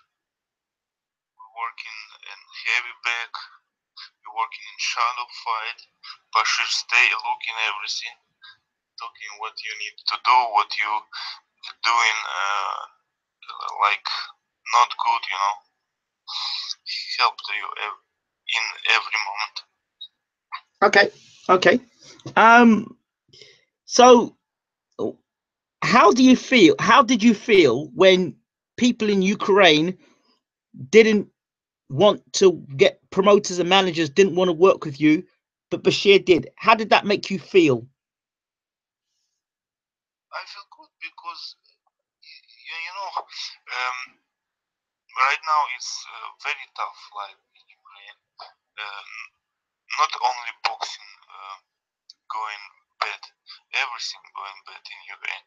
It's okay, I understand, because I you know, I think better for me going to a different country to start my pro, because in Ukraine it's so hard to start professional career, you know. Okay. How did you, being from the Ukraine and knowing Alexander Usyk, how did you feel about what happened with Usyk with Uncle Bashir? How does that make you feel, seeing a fellow Ukrainian behave the way he did with Uncle Bashir? I think a lot of people feel not so good about the situations, you know. But I don't know. I feel not good too, but it was very good, like duet, coach and sportsman. I don't know why Alexander don't want to work with Bashir more, but it's Alexander's decision. I don't know. Okay, he's now working with his head coach is now the trainer. He used to be the assistant. Bashir, that was Bashir's assistant with Usyk. Now he's got him as head trainer. How much do you know about Sergey? Sergey and Alexander are Yes. good friends, and maybe Alexander feel good with this guy. I'm not sure. I don't know. They're good friends. Does that make him a good trainer, though? Maybe. I don't know. Maybe if Alexander stay with this guy, maybe he is good coach for him. I don't know. But nobody understands why he would leave Bashir to go with a guy that's only got 5 years really experience as a professional trainer. I don't know too. You know, I don't understand too why this happened. But it's Alexander's decision. I respect the decision. Okay. I don't know. You don't know. Let's talk about another guy, Lomachenko. What do you think about Lomachenko as a fighter? Oh, it's great fighter. I really like Lomachenko. It's very great Ukrainian fighter. He's 2 times Olympic champion. He's world champion in amateur. Right now he's professional champion. I know how this guy working in gym. He doing very hard work, and right now he's taking top fighters in the world. You know, he doing a very hard job. What do you think of his? What do you think I really about? respect this guy, and Okay. I really like this guy. What do you think of Lomachenko and Rigondeaux as a fight? It will be very interesting fight, but I'm sure Lomachenko beats this guy.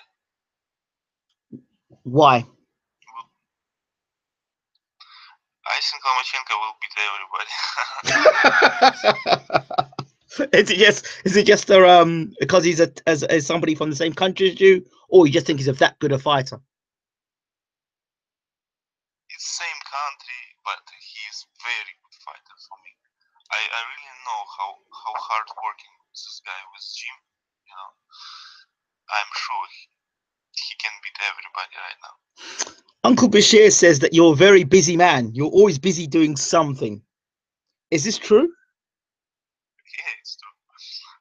I don't know why, but maybe I'm young. I have a lot of energy. You know, I can sit and watch TV like Bashir. I can do it. it's very boring for me. I need to move. I need to do something now. Okay, so what does Vlad Sirenko do when he's not boxing? What do you like? What music do you listen to? You know, what TV do you watch? What does Vlad Sirenko do outside of boxing?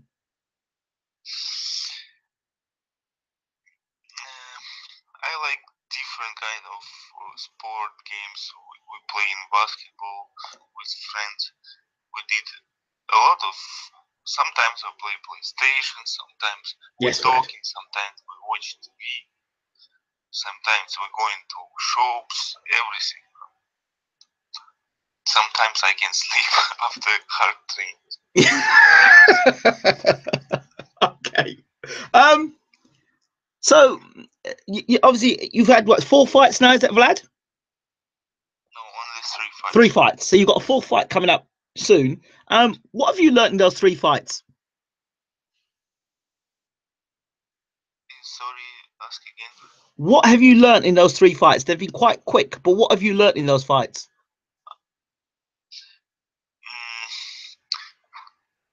It was very big experience before fight, you know, how to prepare, how to go in the ring, all the stuff. It's something new for me because amateur it's different story, you know.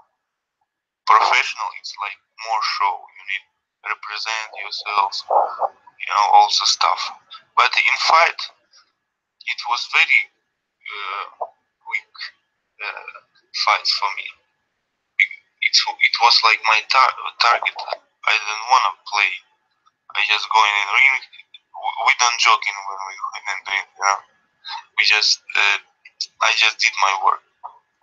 So when Vlad looks across at his opponent, when you look at your opponent, what do you think in your mind before you throw your first punch? What are you thinking when you do the face-to-face? What are you thinking about your opponent? What I'm thinking, yes. I think just I need to kick this guy ass. That's it. You need to kick this guy's ass. I like you already, Vlad. You're my kind of man. I know. You ask sometimes very hard questions. They're not hard questions. Questions that people need to get to know who Vlad Sirenko is, and you're giving us a good idea as to who you are. Vlad, tell us your thoughts on Sergey Kovalev. What I'm thinking about Sergey? Yes. He is good boxer, very good boxer. I respect this guy. He is from Russia. I very respect this guy. He was world champion, you know. It's very, very big for boxer. I very respect this guy. He's very powerful. But I think first fight with Ward, Kovalev wins this guy. Okay. This bout, sorry. But next one he lose. But first one, Kovalev was champion. Okay. Who do you think is going to win the cruiserweight Super 6 or Super 8? Sorry. I really wanna see champion Usyk, but it will be very tough tournament for everybody. We will see. It will be very interesting for boxing. It's very good competition for boxing. Okay. But I will support Alexander Usyk. Okay. Mikey says that he doesn't know much about you, amateur or pro, probably because he's got your name spelled as S-O-R. Can you spell your name out to people so they get the right spelling as to who you are? My name is V-L-A-D, Vlad. Yes. It's like short. Full name is Vladislav. Okay. V-L-A-D-I-S-L-A-V, Vladislav. And second name Sirenko, S-I-R-E-N-K-O. So the name is Vlad Sirenko, if you're looking for Sirenko. Okay. Thoughts on Alexander Teslenko? Yeah, I know this guy. He's from Toronto. Okay. I met this guy because I was in Canada. He's a very good person. We're working in spar together a couple of times, you know. I help him to prepare to 2 fights. He's a good guy. I know this guy. I think he have a very good future in boxing, but he need like good management, good promotion right now, because I know he have some problem. Okay. But he good future in boxing. Okay, let's talk. He's right now number 16 in the world. Wow. It's very good. Okay. Anything else about him? No. Okay, I didn't know if you'd finished. Okay. I understand that next week you will be sparring with Bermain Stavern and possibly Joseph Parker as well. How are you going to approach your sparring sessions? I really wanted to spar with this guy because it's top guys. When you're working with top guys, you're growing, you get very good experience, you know. It's very important for me. I really want it. If it's happen, I will be happy. Okay. Okay. And the fact that you're sparring someone like Stavern or Joseph Parker, both guys are world champions or have been world champions. How will you approach next week when you know you're going to be sparring them? It's my work, you know. I wanted to be in top 2. I just go into this point step by step, and this like the sparring with this guy is like it's like my work. I need to do it. You know, I'm ready for it. You know. Great stuff. Mikey asked, in the 3 fights you've had, 1 round knockouts, would you like to get more rounds in the bank for experience in the pro game? I will do it, but a little bit later, you know. I will have maybe better opponent. I will work in slowly, you know, like more boxing, you know. This fight, I just wanna make my record, good record. I go in the ring and I just wanna like beat this guy so hard. I understand that. I understand that. I was about a month or 2 ago, I was walking around the supermarket and I met a man by the name of Fraser Clark. He's a heavyweight. I'm sure you know of him. How much do you know about Fraser Clark? I had fight with this guy. I lose by TKO, but he is a very good sportsman. But I was not ready for that fight. It was my big mistake. But this mistake gave me a lot of experience, and I'm happy this has happened in my life. You know. Okay. It's okay. Maybe right now I can box with this guy again, and I think I can beat this guy. Okay, why you say it was? Go ahead. It will be good fight for me and for him. Why do you think that? One day in pro we can meet. Maybe I'm not sure. Okay. Why do you think that you said that you weren't ready for him? Why did you think you were ready for him before you fought him? And what made you think you were ready for him when obviously you found that you weren't ready for him? Was that something you were rushed into, or how did it happen? Yeah. Main coach tell me you need to go to this fight. I was so long camp in Azerbaijan. I stay like three months. I was so tired for boxing. You know, I feel I need break. But main coach tell me, come on, you need to go. Like push me. Okay, if I need, I will go.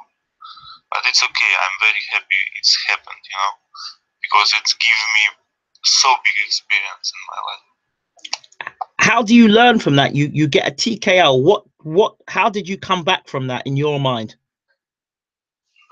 It was yes, I fall down, but I was okay. I can continue fight. But the referee stopped.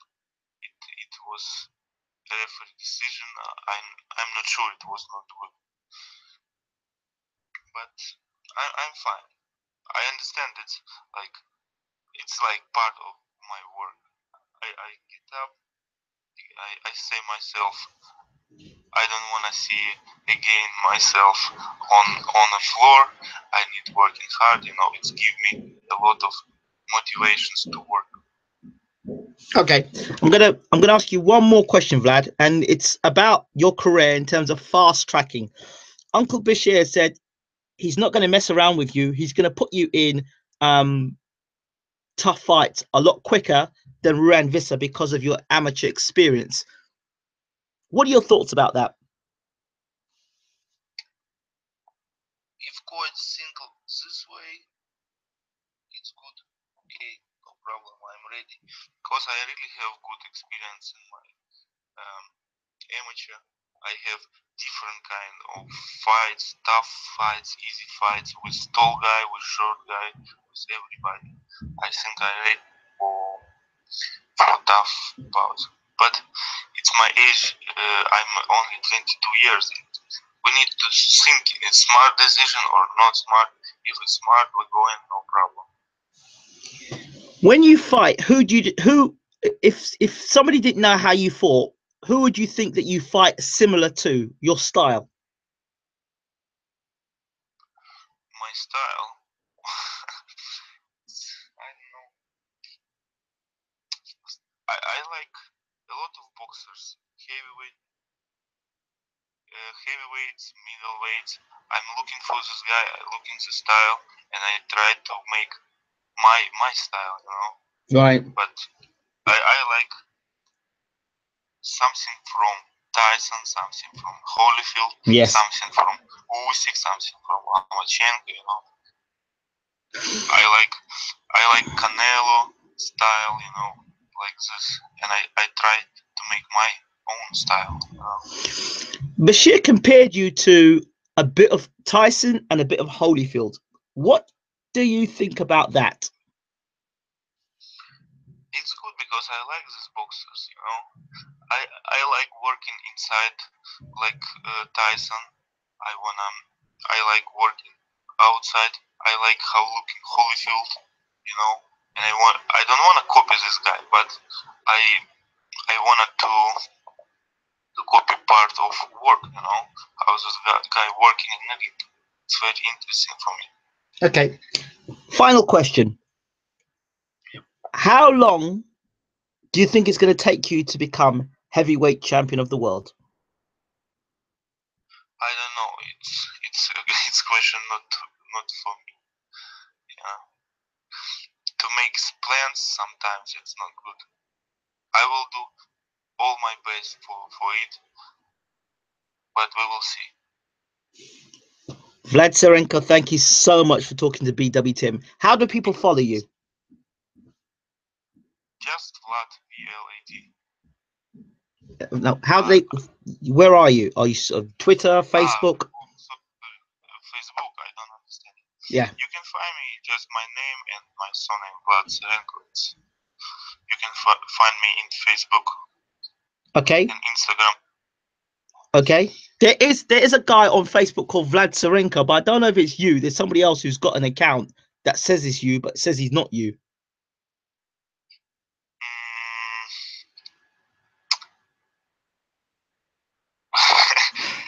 Okay. Is there a picture of you, or for people to know? Yeah. What does the picture look like? Picture. It's easy to find because it's boxing picture in my main photos. Okay, all right. Because there's another guy saying Vlad Sirenko. When I followed him, it wasn't you. He was just a fan of Vladimir Klitschko. So.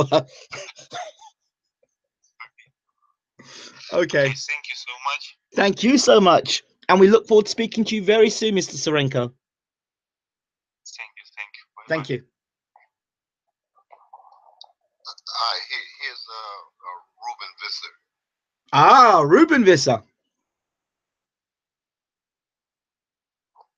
How are you?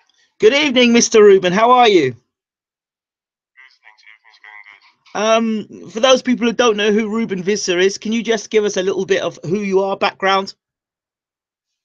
I'm Ruann Visser's brother from South Africa. I'm 18 years old now. I'm James Bashir's assistant coach. And yeah, my goal is to become a good trainer like him one day. Wow. So what's it like training with Uncle Bashir, having him as a sister trainer to him? What do you gain from what are you learning from him? Oh, it's stressful sometimes. You know, it puts a lot of pressure on me, but it's good. You know, diamonds are made under pressure. So he's a really good teacher. He shows me how to do a badge. He has his own unique way of doing badge. So I'm trying my best to look just like him in the ring. He's comfortable. He does everything precisely. Yeah, he's a really good coach, and it's a wonderful experience working with him. Okay, Ruben. How did you first come across Uncle Bashir? He came to our farm in South Africa to start working with Ruann. We catched on really good. We become good friends, and I was with Ruann's other coach. I started working as a bucket boy, and when we came to America now, Bashir asked me if I want to come with, start being his assistant coach. And I said yes. We had 2 fights in South Africa. I was working with Vlad Sirenko in his first 3 fights, and I had worked with Ruann in his last fight in South Africa, and it was really good. In terms of training camps, have you been around any of the big training camps so far? Yeah, I've been around, but the biggest one is we were now in Vegas. So yeah, every day we're in the gym working hard. Okay, Mikey asked the first question. He says, a young age and wanting to be a trainer is very unique. Any reason behind not wanting to pursue a fighting career? I think if my mother has another son fighting, she won't make it, you know. My mother also doesn't want me to fight, so I decided to become a trainer. Okay. So is this a full-time thing for you now? Yeah, it's a full-time thing. I finished school, and this is my job now, working with Bashir. Okay. So next week, I understand that Joseph Parker and Bermain Stavern are going to be training in camp with your brother Ruann and with Vlad Sirenko. What sort of experience is that going to be for you? It's a big experience, you know. My side of the job is I follow a lot of them on BoxRec, you know. I set all the records, starting to learn the guys. And yeah, I really like Joseph Parker. I met him at our gym here in Vegas. It was a big moment taking a picture of him and stuff. So yeah, I really like it. What's the difference between training in South Africa? I mean, Ruann alluded to the fact that the facilities are much better in America. But what's the difference between being South African trainers and now working alongside Bashir? You know, it's a big difference. You know, I don't even think they can call themselves trainers. You know, Bashir is on a different level. When I look at South African guys fighting, you look what the trainers say, telling them in the corners and stuff. It's a different story with Bashir. Okay, okay. Are you alongside James and Bashir in Ruann's corner for his fights? Yeah, I am. And Vlad Sirenko. Okay, Vlad Sirenko. Let's talk about your brother before he was with Uncle Bashir, and then the development under Uncle Bashir, and what's been the difference from what you've seen so far? Yeah, Ruann has been with 3 coaches before Bashir. Yes. And after Bashir came to South Africa, you could have seen the difference immediately. You know, he showed Ruann a lot of stuff, new stuff, and I think Ruann and Bashir, they just click in the boxing ring. But yeah, Bashir has learned Ruann a lot.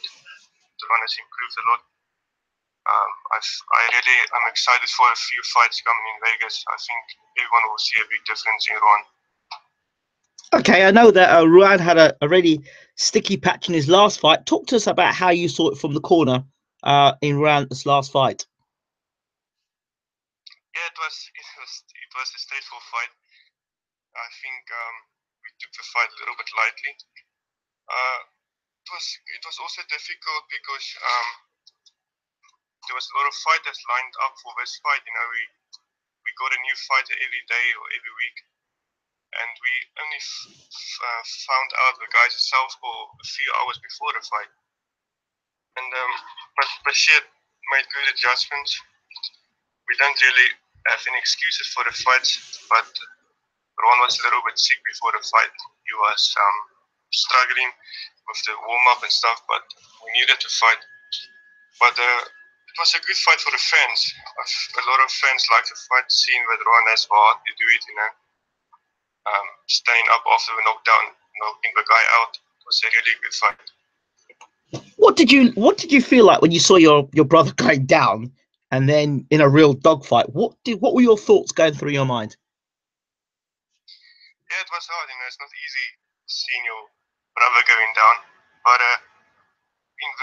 when Ruann fights, I don't see him as my brother, you know. It's our fighter and it's my work, you know. I can't lose control. You must keep your composure. But yeah, it was a good experience. I think it was good for Ruann as well. You know, feeling how it feels to go down and making sure it doesn't happen again. And let's talk about Uncle Bashir. How was he responding to when Ruann went down? He was calm, you know. It's not a new thing for Bashir. He knows how to control it. And it was good for me as well to see that he stays calm, because I think if the head trainer starts getting wild, everyone does, you know. But he was calm and collective. He was just telling Ruann what to do. And yeah, even after the fight, there was not really a big hassle. We're just going to make sure it doesn't happen again. Okay. Let's talk a little bit about Vlad Sirenko. He's a little bit more experienced than your brother. He's had the amateur pedigree. He's fought a lot as an amateur. He's now turned pro. Tell us how he's been managed differently to your brother. Yeah, Vlad is an awesome guy. You can see all his experience. You know, he has much more experience than Ruann. Even when I sometimes get the opportunity to alter pads for him, it's even I think Vlad knows when you're a good trainer. You know, you can't take him for a ride on the pads. He's amazing on the pads and stuff. But yeah, with his first fight, it was a good experience being there. He was calm, and everyone knows what happened in the first 3 fights. It was quite fast. But yeah, he's a really, and he's helping Ruann with the sparring now. He has a lot of experience, and I think Ruann can also learn a lot from him. They are good in the sparring. What's been the key thing so far from you, or the best moment so far since working with Uncle Bashir? What's been the best moment for you, the highlight of working with him so far that you take forward? When he told me a few times now that I'm his best assistant coach he ever had. So yeah, it's amazing to hear something like that, you know. Wow. See, Uncle said early on that it's because you listen and you absorb information and you follow his instructions. He thinks one day you could really make a big impact in boxing. What are your thoughts about that? Yeah, I listen to everything he says. I don't try to be. If he tells me something, I'm not like, yeah, I already know that. It's just listen to what he's saying, and I try to do it when I'm working on the pads and stuff. But yeah, I hope I can be as good as him one day. Why do you think that trainers who've worked with Uncle previously have been reluctant to listen to his advice and his experience? I'm not sure. Some of them is a little bit older than me.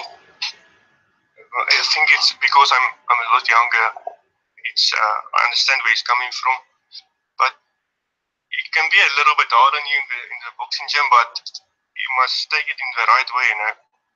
But yeah, it's bad what happened to him with his previous assistant coach and stuff. But I'll make sure I will stick with him until the end. Okay, and what are your thoughts about the whole Usyk saga? Yeah, I'm not sure why he did what he did. Maybe I'm not sure if it's for money. But I looked at his fight against Michael Hunter. And I just listened to what his coach said to him during rounds. It's nothing really.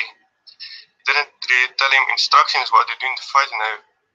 This particular round, he told Usyk, "You machine, you break."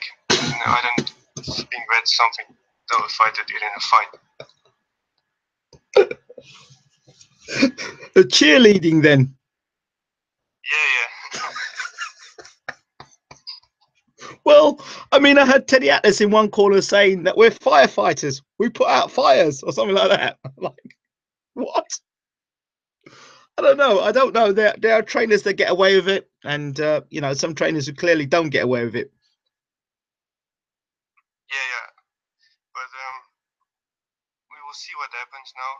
Usyk is going into a big championship. I just think some fighters, they reach a point where they think they know enough. They don't need a good coach anymore. But it's like a horse, jockey must be good and the horse must be good to win the race. True. Do you have any worries that potentially training someone older that you will not take you as seriously and overwrite what you say in the corner? I thought a lot about it, but in our camp we don't look at age. I think it's just Bashir gives me instructions and the boxers listen to me. Even on the pads, whatever I tell them to do, I do. So I appreciate that. But we all respect each other and we make a really good team. So who's your favorite fighter at the moment? I think it's a difficult question, but I think the best fighter now is Anthony Joshua. Okay. I really like Deontay Wilder as well.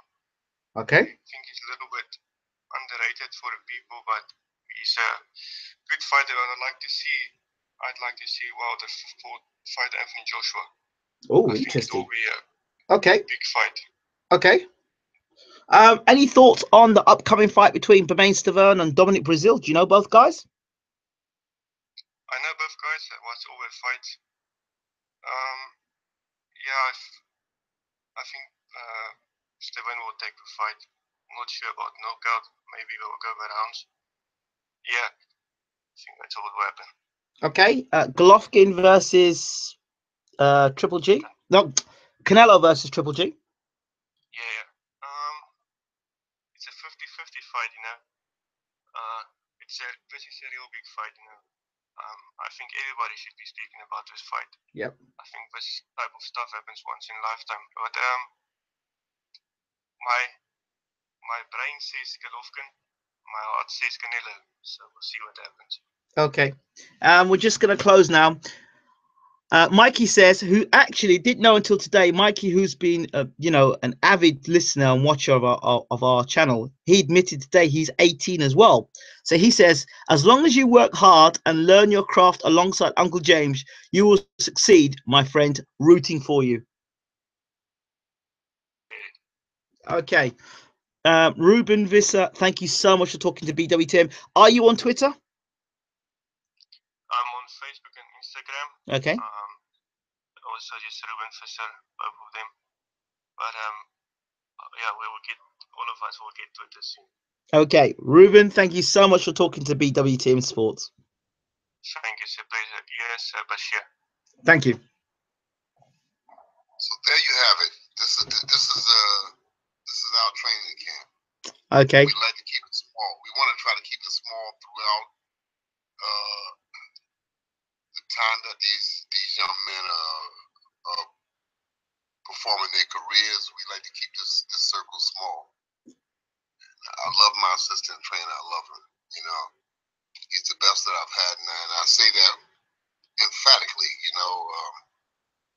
It's amazing when you have a person that you can relate to and expound on the teachings of boxing, and then that your teachings is well received. And I didn't get that with the other assistant trainers that I've had nowhere in my career. Because these guys, like I said, these guys come in, they want to go right to the front of the line. it's like putting a soft drink into a jar. You know, these powdered soft drinks. You put it into the water, you shake it up, and it's ready to go. And that's what it was like with all the other assistant trainers I have. So yeah, I'm hoping that Ruben Visser learns from me and that he goes on to become a really, really good boxing trainer in the years to come. Wow. Uncle Bashir, we really appreciate you and what you've done today. It would be great to be able to have yourself, Bermain Stavern, and Joseph Parker. If not Joseph Parker, then Bermain Stavern and yourself on the same call. It would be amazing for the fans. Yeah, I'll try to arrange that. I'm sure that we can get Bermain to do it. I haven't met Joseph yet because I wasn't in the Klitschko camp when Joseph was there. Right. I was away training Usyk. Right. When Joseph Parker visited the camp, but having observed Joseph Parker, I think that he's a good guy, and I think that we can get him to do it. That'd be fantastic, Uncle Bashir. He's a world champion. He's a world champion, so why not? Why not? We should make it happen. So keep me updated. Keep us updated with all that's happening. So sparring begins next week, Monday. Yeah, Monday. We're going for it.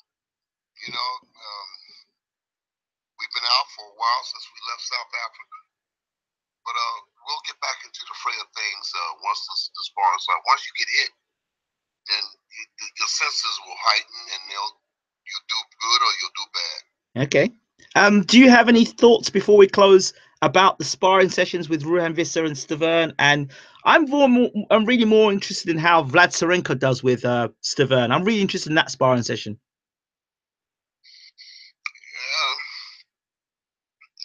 I think that Ruann will do well. I think Ruann will do well. Vlad may be more in depth because of his knowledge. Yes. But I think Ruann will do well with both guys because he has a desire. He has a dig down desire. Right. And I saw when he boxed Vladimir Klitschko, I saw the punches that he was able to take and endure from Klitschko. So I'm saying, why should Parker or Stavern be any different? Okay. They're punchers, they're professionals, but Ruann is a hungry guy. Vlad is a hungry guy. I'm in a good situation. I love working with these guys. Okay. I love the idea that we're starting at the ground level. Mm-hmm. We're starting at ground level. We're working, and we're going to climb the ladder together. That's what I like about this whole situation. With regards to Ruann, I was mainly saying it because of his lack of amateur background, whereas Vlad has the amateur and pro experience. So it'd be. You know what? Like I said many times before. Yep. I think it boils down to desire and ambition. Right. Because Tim Witherspoon didn't have no amateur career. Maurice Harris didn't have no amateur. And those guys went to the top of the division, heavyweight division. Tim Witherspoon was boxing Larry Holmes in his 14th, 15th professional fight. How do you box when you don't have no amateur background? How do you go in and box Larry Holmes over 15 rounds? And if you look at Tim Witherspoon's record after the Larry Holmes fight, look at the guys that he competed against. So I think that it boils down to ambition and desire. Okay. Timothy Witherspoon was a regular in the Muhammad Ali camp, so he was forced to get better overnight. Basically, he was forced to get better, and he became a top-notch fighter. So we can't, a lot of times you can't dismiss these guys because they don't have an amateur background. You just got to see where their ambition leads them. Okay. I think Ruann Visser is going to rise up. I think when the pressure is on Ruann, I think he's going to rise up. I think he's going to do well. Vlad Sirenko, I have no doubt about it because he's been through so much in those European amateur championships. So I have no doubt about it that he's going to rise up. He's going to fight, And I'm looking at the sparring between Ruann and Vlad, and that's very competitive sparring. So time will tell. Time will tell, and I'm anxious to go. Sports media production asked, do you think Tim Witherspoon could have gone on to an all-time great had he been more dedicated? Oh, no doubt about it. There's no doubt about it. He had all of the attributes. He had all the attributes. He had punching power. He had boxing skills. He had desire. He had heart. He had the ability to take a punch. Tim Witherspoon, had he been more dedicated, there's no doubt about it that he could have been an all-time great. Wow. He could box. He could box. He could fight. Wow. I just think that Tim Witherspoon was before his time, and the world around him, the money that he made and being a two-time heavyweight champion, he just got caught up. He's a young guy. He just got caught up, and it avoided him. I'm sure now, looking back, he too is in that situation where he says, if I coulda, woulda, shoulda, he has to look back and say, I could have been better than what I was. Okay. I know Tim up close and personal. He's a good guy, easygoing guy, but he can fight, and he will fight. Okay. He'll compete against anybody. He can fight. He really could fight. Tone says, good evening, gents. You worked with the great Angelo Dundee. Did he actually train boxers personally in terms of technique? My opinion of Angelo Dundee was that he was a better corner man than he was trainer. Okay. He was a better corner man. I mean, who was it? It was Drew Bundini Brown. Another guy, Hector Soria, Youngblood. Those guys, Youngblood. These guys were the hands-on trainers for Muhammad Ali. Dundee, right, in my recollection, would always come to the camp late, 13, 14 days before the fight. And then he would take over the reins. But I thought that Dundee was a better corner man than he was a boxing trainer.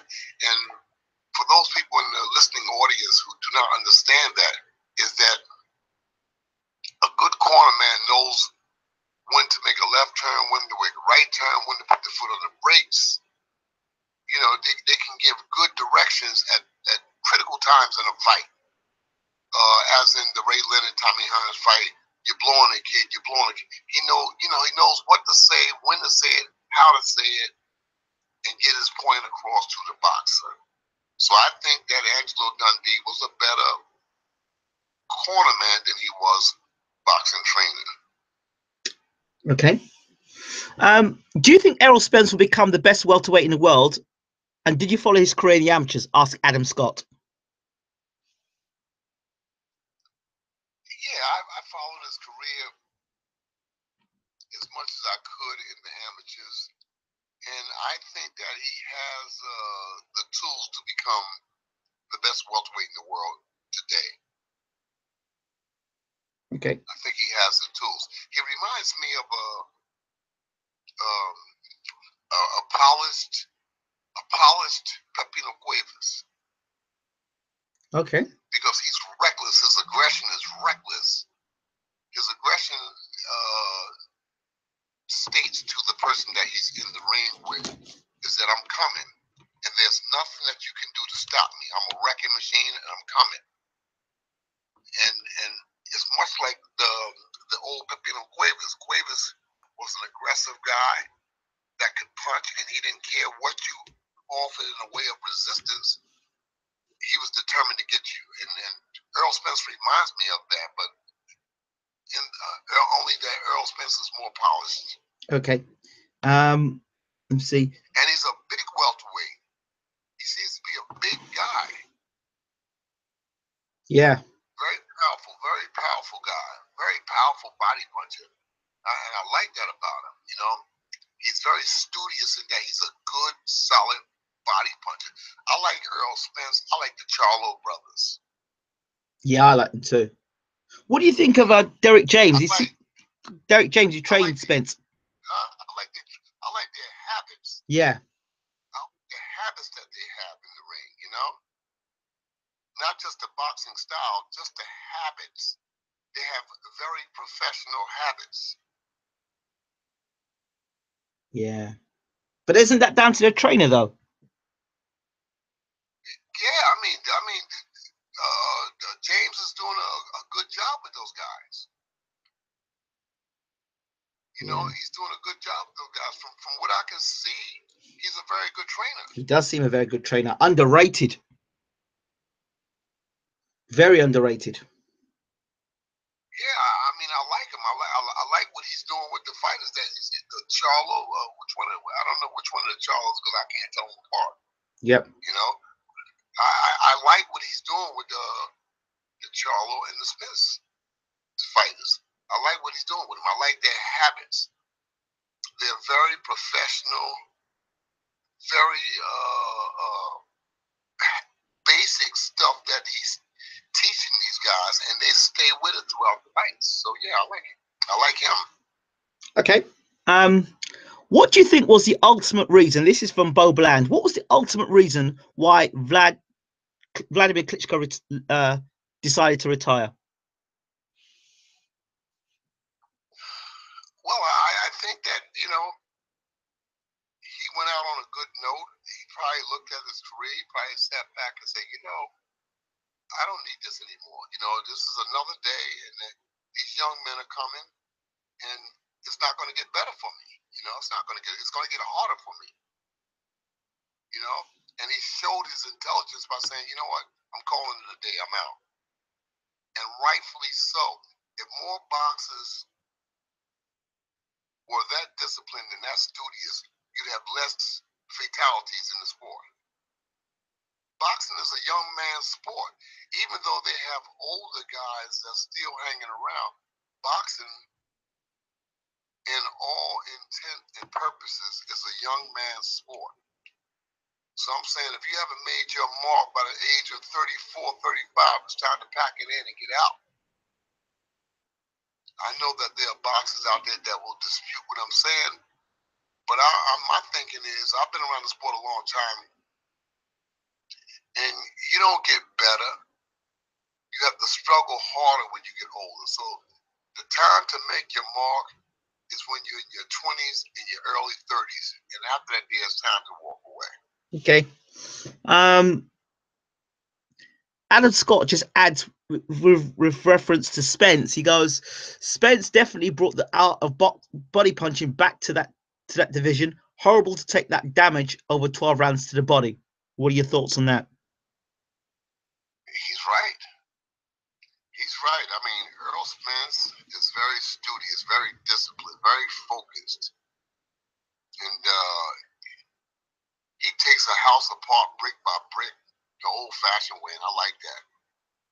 I like that. I'm very excited about him in the body punching. And he's aggressive. He's not going to lay back. If you're not prepared to fight, Earl Spence is going to find out. He's going to get you out of there. I understand from my sources that Luis Colatzo got injured, and now they're potentially looking at either Lamont Peterson, a guy that I think is a very good boxer, and Victor Ortiz for Spence, first defense. How many chances does Ortiz get? I don't rate Ortiz. He can go, but I'd like to see him and a Peterson fight. I think that's a damn good fight. Yeah, I think that Peterson is a really good fighter. I think Yeah. Peterson is one of those few fighters that seems to get better each time around. Yeah, well, there are some people that would question Lamont Peterson because of he's been caught before, hasn't he? Yeah. But I watched his last couple of fights, and he seems to get better. He does. Each fight. I thought he beat Danny Garcia personally. Yeah, I thought he did too. He has a good work ethic. He gets in good shape, and he brings the heat. that fight between him and Errol Spence would be a heck of a I fight. thought it'd be a great fight. Great fight. And for a first defense of your title against Lamont Peterson? Wow. Yeah. Because Errol Spence he's not playing around. He's coming to make the difference. You know, he's coming to make the difference. I look back at the career of Muhammad Ali, you know, the way that the powers and forces that be exiled him for 3 years and 8 months. 3 years and 8 months of his career when he was in the prime. And when he came out of that forced exile, 3 years and 8 months in his prime, he came out and he fought the #1 contender in Jerry Quarry. And I think 8 weeks later, 9 weeks later, he was in with the #3 or #2 contender in Oscar Bonavena. And 6 weeks after that, he was in with the great Joe Frazier for the World Heavyweight Championship. And he did this here in 4 months. Dang. 4 months. Unheard of. 4 months. Unheard of. Unheard of. 4 months he did that. If I'm not mistaken, he took those 3 fights, the #1, the #3, and then the world champion in 4 months. Dang. Who does that? Who does that anywhere in boxing today? Nobody. Nobody. Nobody would even take that chance. Dang. That's incredible. Nobody would take that chance. Those fights, that was those kind of fights. That was like a 3-year stretch to get to those kind of fights. But he did it in 4 months. So that's when you say, you know, the best ever, or the BET, or whatever it is, you know. And when you say the best ever, you gotta measure the content of the fighters that these guys are fighting. Jeez. You know, you Wow. gotta measure the content. That just. Muhammad Ali fought Kenny Norton and Joe Frazier 3 times apiece in a career. Those are career-ending fights. You fight Joe Frazier 3 times and Kenny Norton 3 times in a career. Those 3 fights, those 6 fights are career-ending fights. And then he still fought Foreman as well. Huh? He still fought Foreman and Shavers. And Sonny Liston. You know, I mean, when you say the best ever. Entertainment-wise. Maybe, I don't know, money-wise. Right. But when you say the best ever, you're encompassing the whole platform. The best ever. Muhammad Ali was a special kind of fighter. Wait, just special kind of fighter. Just you saying those facts with those dates and times. I mean, it's incredible. I mean, just incredible. Wow. Yes, he did that in 4 months. 4 months. It's, to this day, I find that to be mind-boggling. Yeah, it truly is. When guys come back to boxing today, they take 18 months, 2-3 years to fight those kind of fights. This man come back after 3.5 years out of boxing and say, "Come on, let's get to the meat and potatoes. Let's go. Give me him, and give me the champion." And then go 15 rounds. 15 rounds with Joe Frazier. Get up from a brutal knockdown and still continue to fight. Because he had desire, he had focus, he had dedication. Errol Spence could be one of those kind of fighters because he wants to fight. He wants to be in the mix. Wow. You know, he wants to fight. He wants to be in the mix.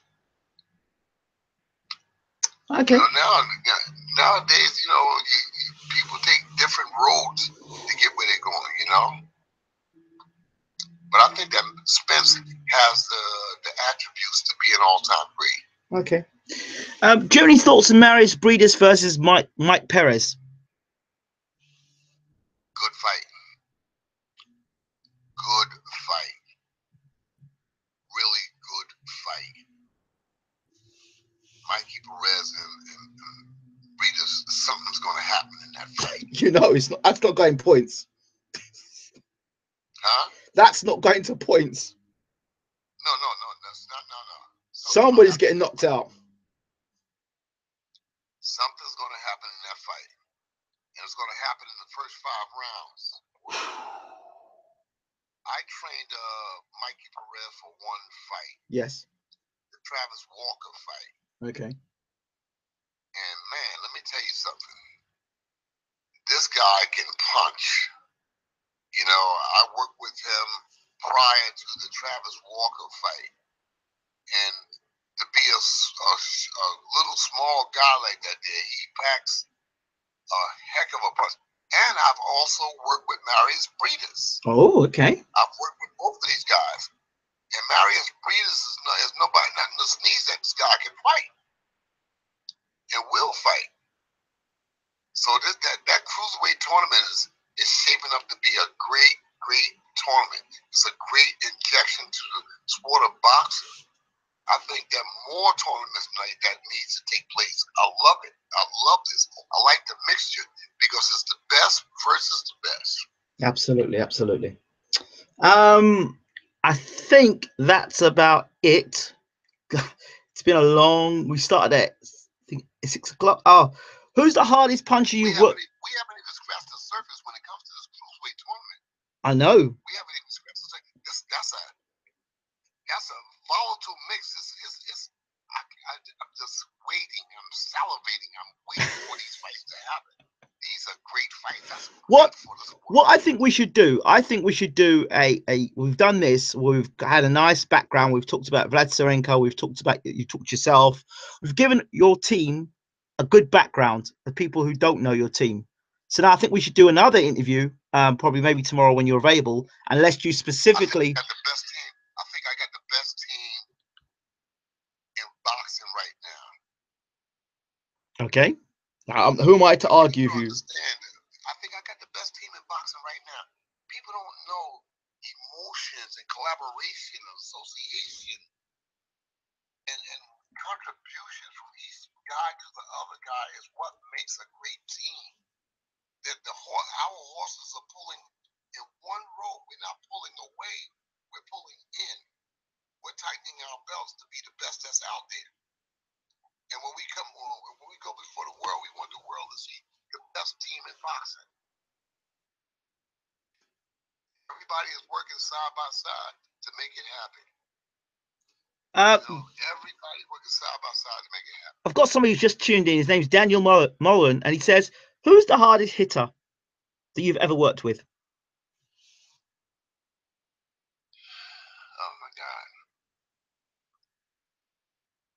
Oh my God! I'd have to.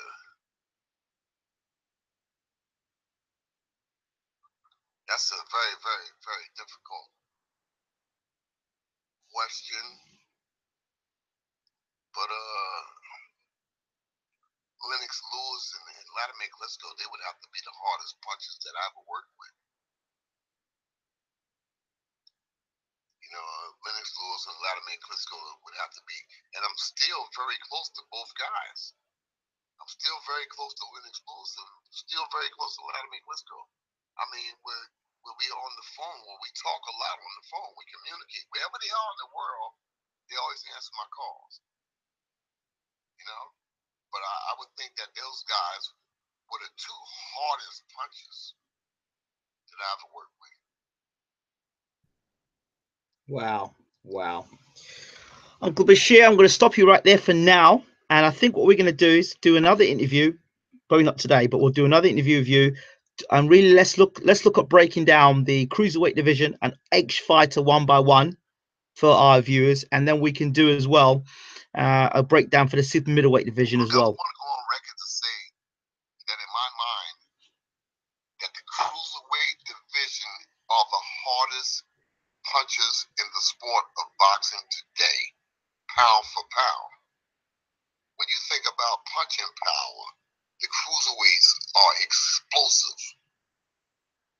All right, they are explosive bar none. I don't think there's a division in this water boxing today that brings the thunder the way the cruiserweights do.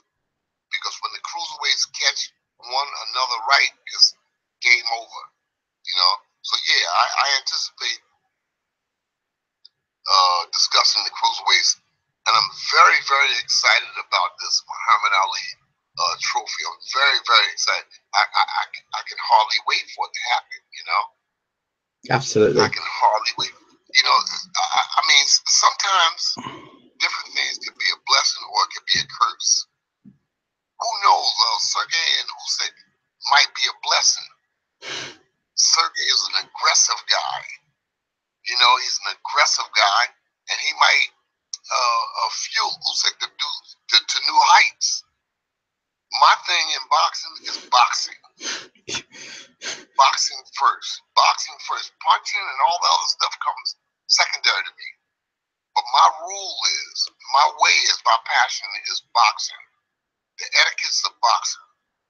How to offend and defend. You understand? Right.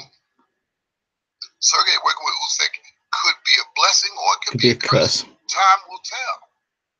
Time will tell, you know? Black Klitschko wants to let you know that Black Klitschko Deutschland says that he misses you in Germany, and he wants to let you know that. Oh man, I miss all of the people that's out there, man. I do. I really do. I hope to do a world tour with the guys that I'm working with, because I got so many good people around the world that I've met. New Zealand, Australia, France, Italy. I mean, I've been so many places, and I just miss the people. I love people, man. You know.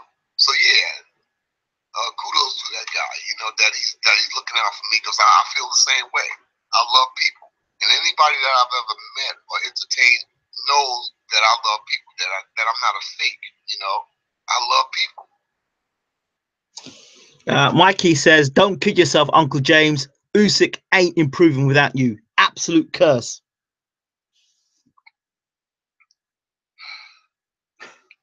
You know, I'm a boxing purist. You know, but I do believe that certain people are made to grow together. I believe that. But when Kevin Rooney was removed from Mike Tyson was never the same. Mike Tyson was never the same after Kevin Rooney was separated from him. Just check his career. Just look back. He didn't respond the same way. He didn't do the same things. His character wasn't the same. So sometimes different ingredients is what makes the whole situation right. I thought that Usyk and I had great chemistry. We had great chemistry. And time will tell. Time will tell. You can't do certain things, you know? Tommy Hearns with Emmanuel Stewart. Some things are just made right from the get-go, and you can't replace that. But time will tell. Usyk is a very good fighter, but sometimes fighters get to a point where they say, "Well, I can do this by myself. I don't need a trainer to tell me to do. I have experience, this, that, this." I think Igor Clemens said in one of his interviews, he said that don't kid yourself. Usyk, Lomachenko has vast careers in the amateurs, and when they have vast careers in the amateurs, they don't need a lot of changing when they get to the pros. I beg to differ. The amateurs are the amateurs, and the pros are the pros. You're boxing with lighter gloves, without headgears.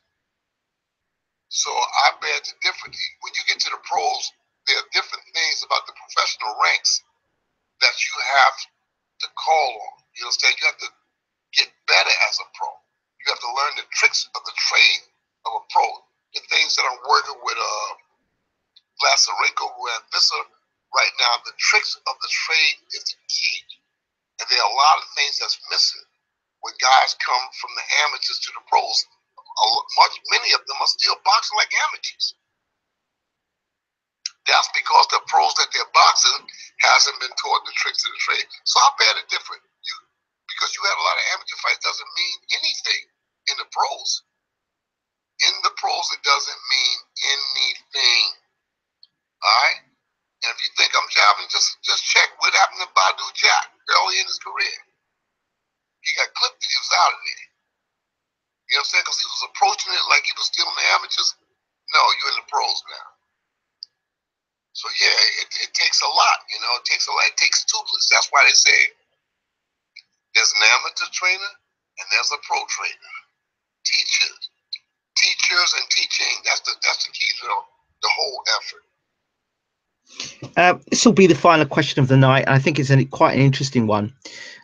Black Klitschko Dushlan says, Africa needs boxing trainers. Can Uncle Bashir imagine working as a trainer in Africa, for example, training an Olympic team?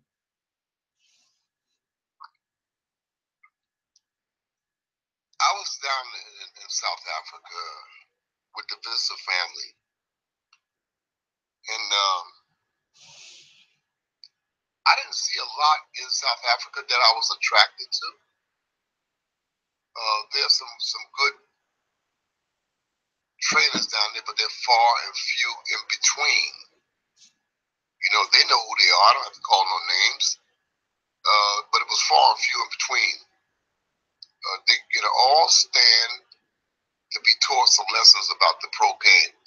That's why when they come to places like America, when they come to places like Britain, they find that they're not very educated.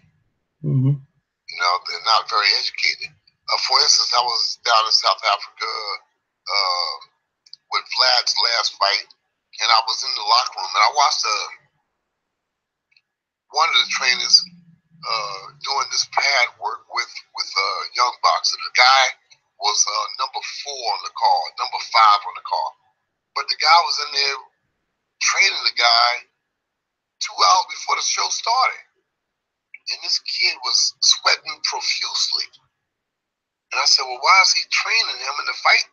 The fight doesn't start for 2 hours. So they kept on training, and then finally they get the guy a break. You let the guy sit down for about 45 minutes,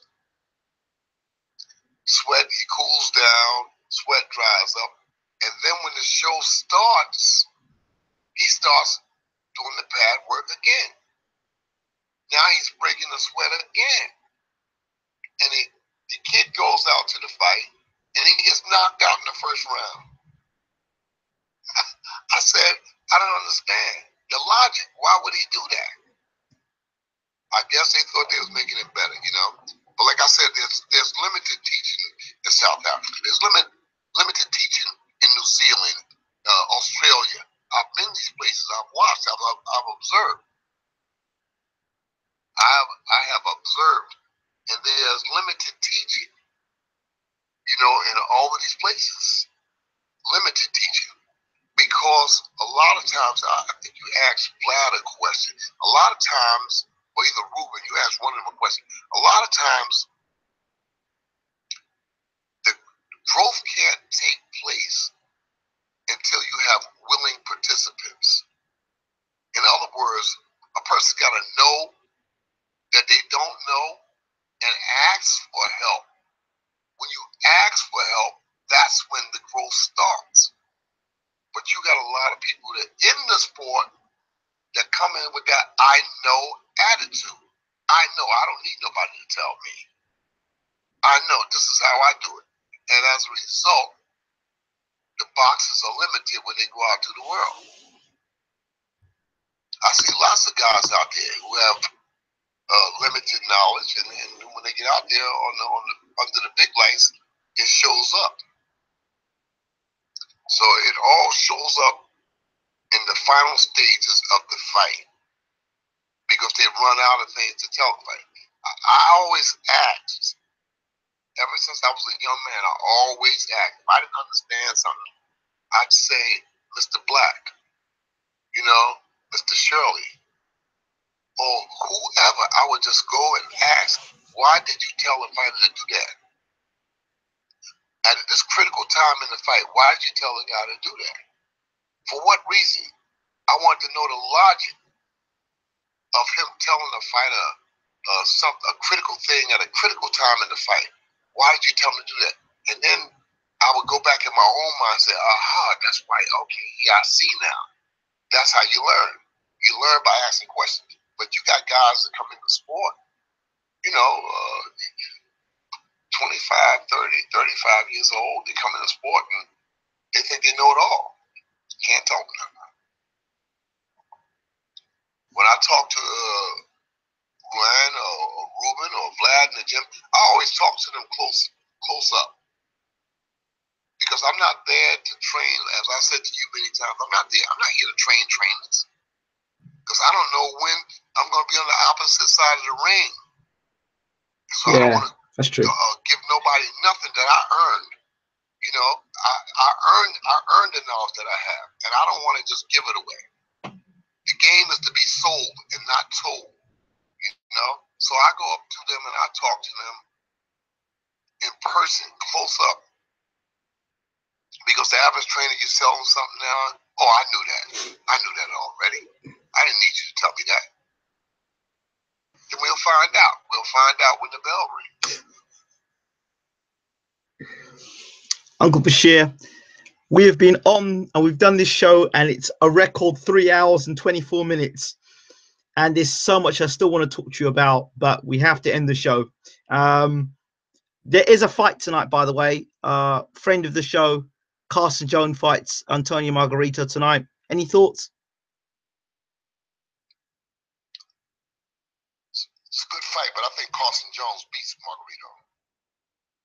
We hope so. Yeah, I think Carson Jones beats him. If Carson Jones has anything left, he beats Margarito. Great. He beats Margarito. Especially if they got a guard out for the plaster. That put a whole big shadow on his career. It did. When they caught him using the plaster of Paris. It did. It did. It makes people say, I wonder if he was using that all the time. So it put a big shadow on his career. Carson Jones busts him up, beats him down. I think he wins the fight. Okay. What channel is that on? I think it's Aztec. I think it's some sort of a Mexican TV, I think. Okay. I'll tell Ruben to see if Ruben can find that. Yeah, you've got more chance of finding it than I will. Yeah, Ruben is our technical guy. He's our technical advisor. He finds all that kind of stuff. Uncle Bashir, do you have a final message to anybody who's listened tonight? Yeah, I mean, it's good that the fans is the hardest people in boxing or in sports to fool. The fans, in most cases, have more insight, in-depth insight, than the people who are doing the analysts and the so-called professional. The fans are the hardest people in boxing to fool. They know good training. They know good trainers. They know good application better than the people that's in the sport in most cases.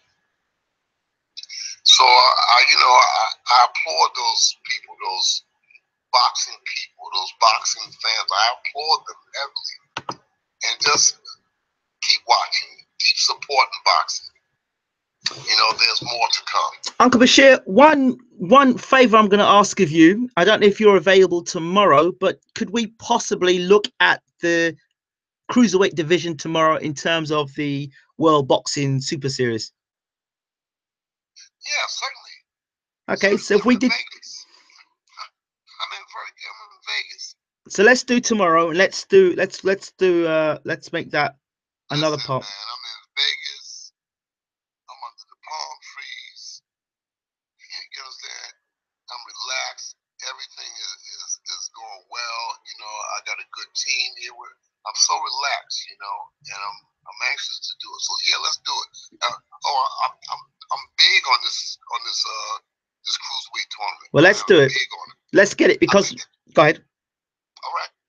Let's do it because we know that when we talk to you, we're talking to somebody who's knowledgeable, knows the game's not talking at their backside, and there's no political affiliation, but it's just about you talking, using your knowledge and educating us. No BS, no propaganda, no promotion, no promoters, the proper stuff. And it actually hurts me that there are people that will sit down and listen to people across YouTube who don't have an inch of the knowledge that you have, but will sit down and listen to them babbling on for hours. But you, who's so knowledgeable. I'll put this knowledge that I have, I'll put this knowledge up against anybody's knowledge in the sport today. Anybody, I don't care who it is. I don't care who it is. I'll master this knowledge that I have up against any knowledge that's out there. Anybody. You know, I look forward to it. That cruiserweight tournament is a big tournament. They need to do a heavyweight tournament like that too. Tell me about it. So, well, what time tomorrow is best for you, Uncle? So we can let the fans know, so you can be back here tomorrow. 11 o'clock tomorrow is great. 11 o'clock tomorrow. So that's 6 o'clock. That's 7 o'clock tomorrow, our time. Okay. 7 o'clock UK time. 11 o'clock your time. We'll be back. Yep. Where you at? I'm in the UK or Ireland. Okay. All right. So it's the same time as the UK. So we're 8 hours behind you. Okay, let's got a final thing to say. There's people in the room that wants to say thank you very much. I've got to make sure they say thank you. Hey man, thank those people very much for listening. Definitely, you know, I will do. People very much for listening. I love these people, man. You know, I love the fans of boxing, man. The people that's serious about the sport of boxing, I love them. You know, and no question is too deep for me. Okay. No question they want to ask is too personal for me. You know. Okay. Black Klitschko says thank you so much. Daniel Mulhan says this guy is so full of knowledge. When are you next interviewing him? Daniel, just go back. We've got loads of interviews with Uncle Bashir. We've built a relationship with him since 2012. And you'll see a backlog, a catalogue of interviews with Uncle Bashir.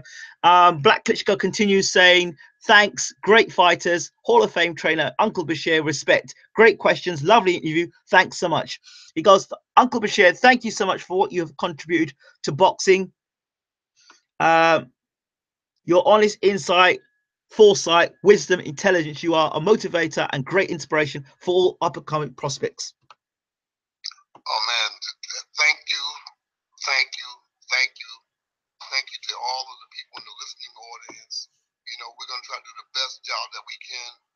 If, like I said, if Ruann Visser, Vlad, Sirenko win, and if they become the heavyweight champion of the world, it'll be like the crowning effect of everything I've done in boxing. Absolutely. Everything that I've done, that will be the crowning effect. You know, to see these two young men become the heavyweight champion of the world, that means everything to me. Everything that I got left in my body, in my mind, in my social repertoire, everything I'm putting into these two guys to get them to the heavyweight championship of the world. Fantastic. And thank you to our listening audience. Thank you. Black Klitschko continues, pure truth right there. Thanks to you too, bro. Keep up the good work. Appreciate you, bro.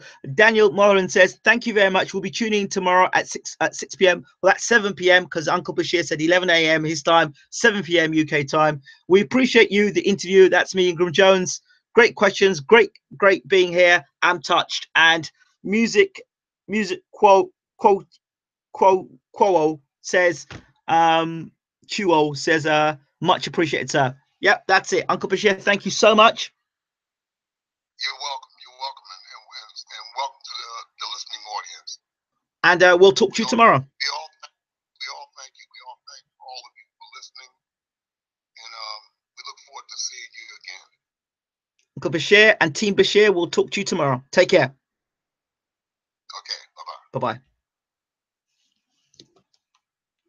Bye-bye. So there you have it. It's taken a few years to get it to happen, but you've got a few years packed into one interview there, one show. We gave you James Bashir, we gave you Vlad Sirenko, we gave you Ruann Visser, we gave you the assistant trainer Ruben Visser, and you've got 3 hours and a half of heavyweight action right there. Still to come on BWTM. We hope to be tracking down Abel Sanchez, and we also hope to be tracking down Derek James, the trainer of Errol Spence. So these are two people we'll look to talk to, and a few others as well. So stay tuned to BWTM Sports. We're bringing you the exclusive interviews from the people not only that matter in boxing, but the people who'll speak straight words, no promotional BS. This has been BWT Sports. Don't forget to hit that subscribe button. It's me, Ingram Jones, signing out. Hope you've enjoyed the show, and we look forward to seeing you tomorrow. Same place, 11 a.m. Vegas time, 7 p.m. UK time, and we're going to be focusing specifically on the World Boxing Super Series in the Cruiserweight division. Take care.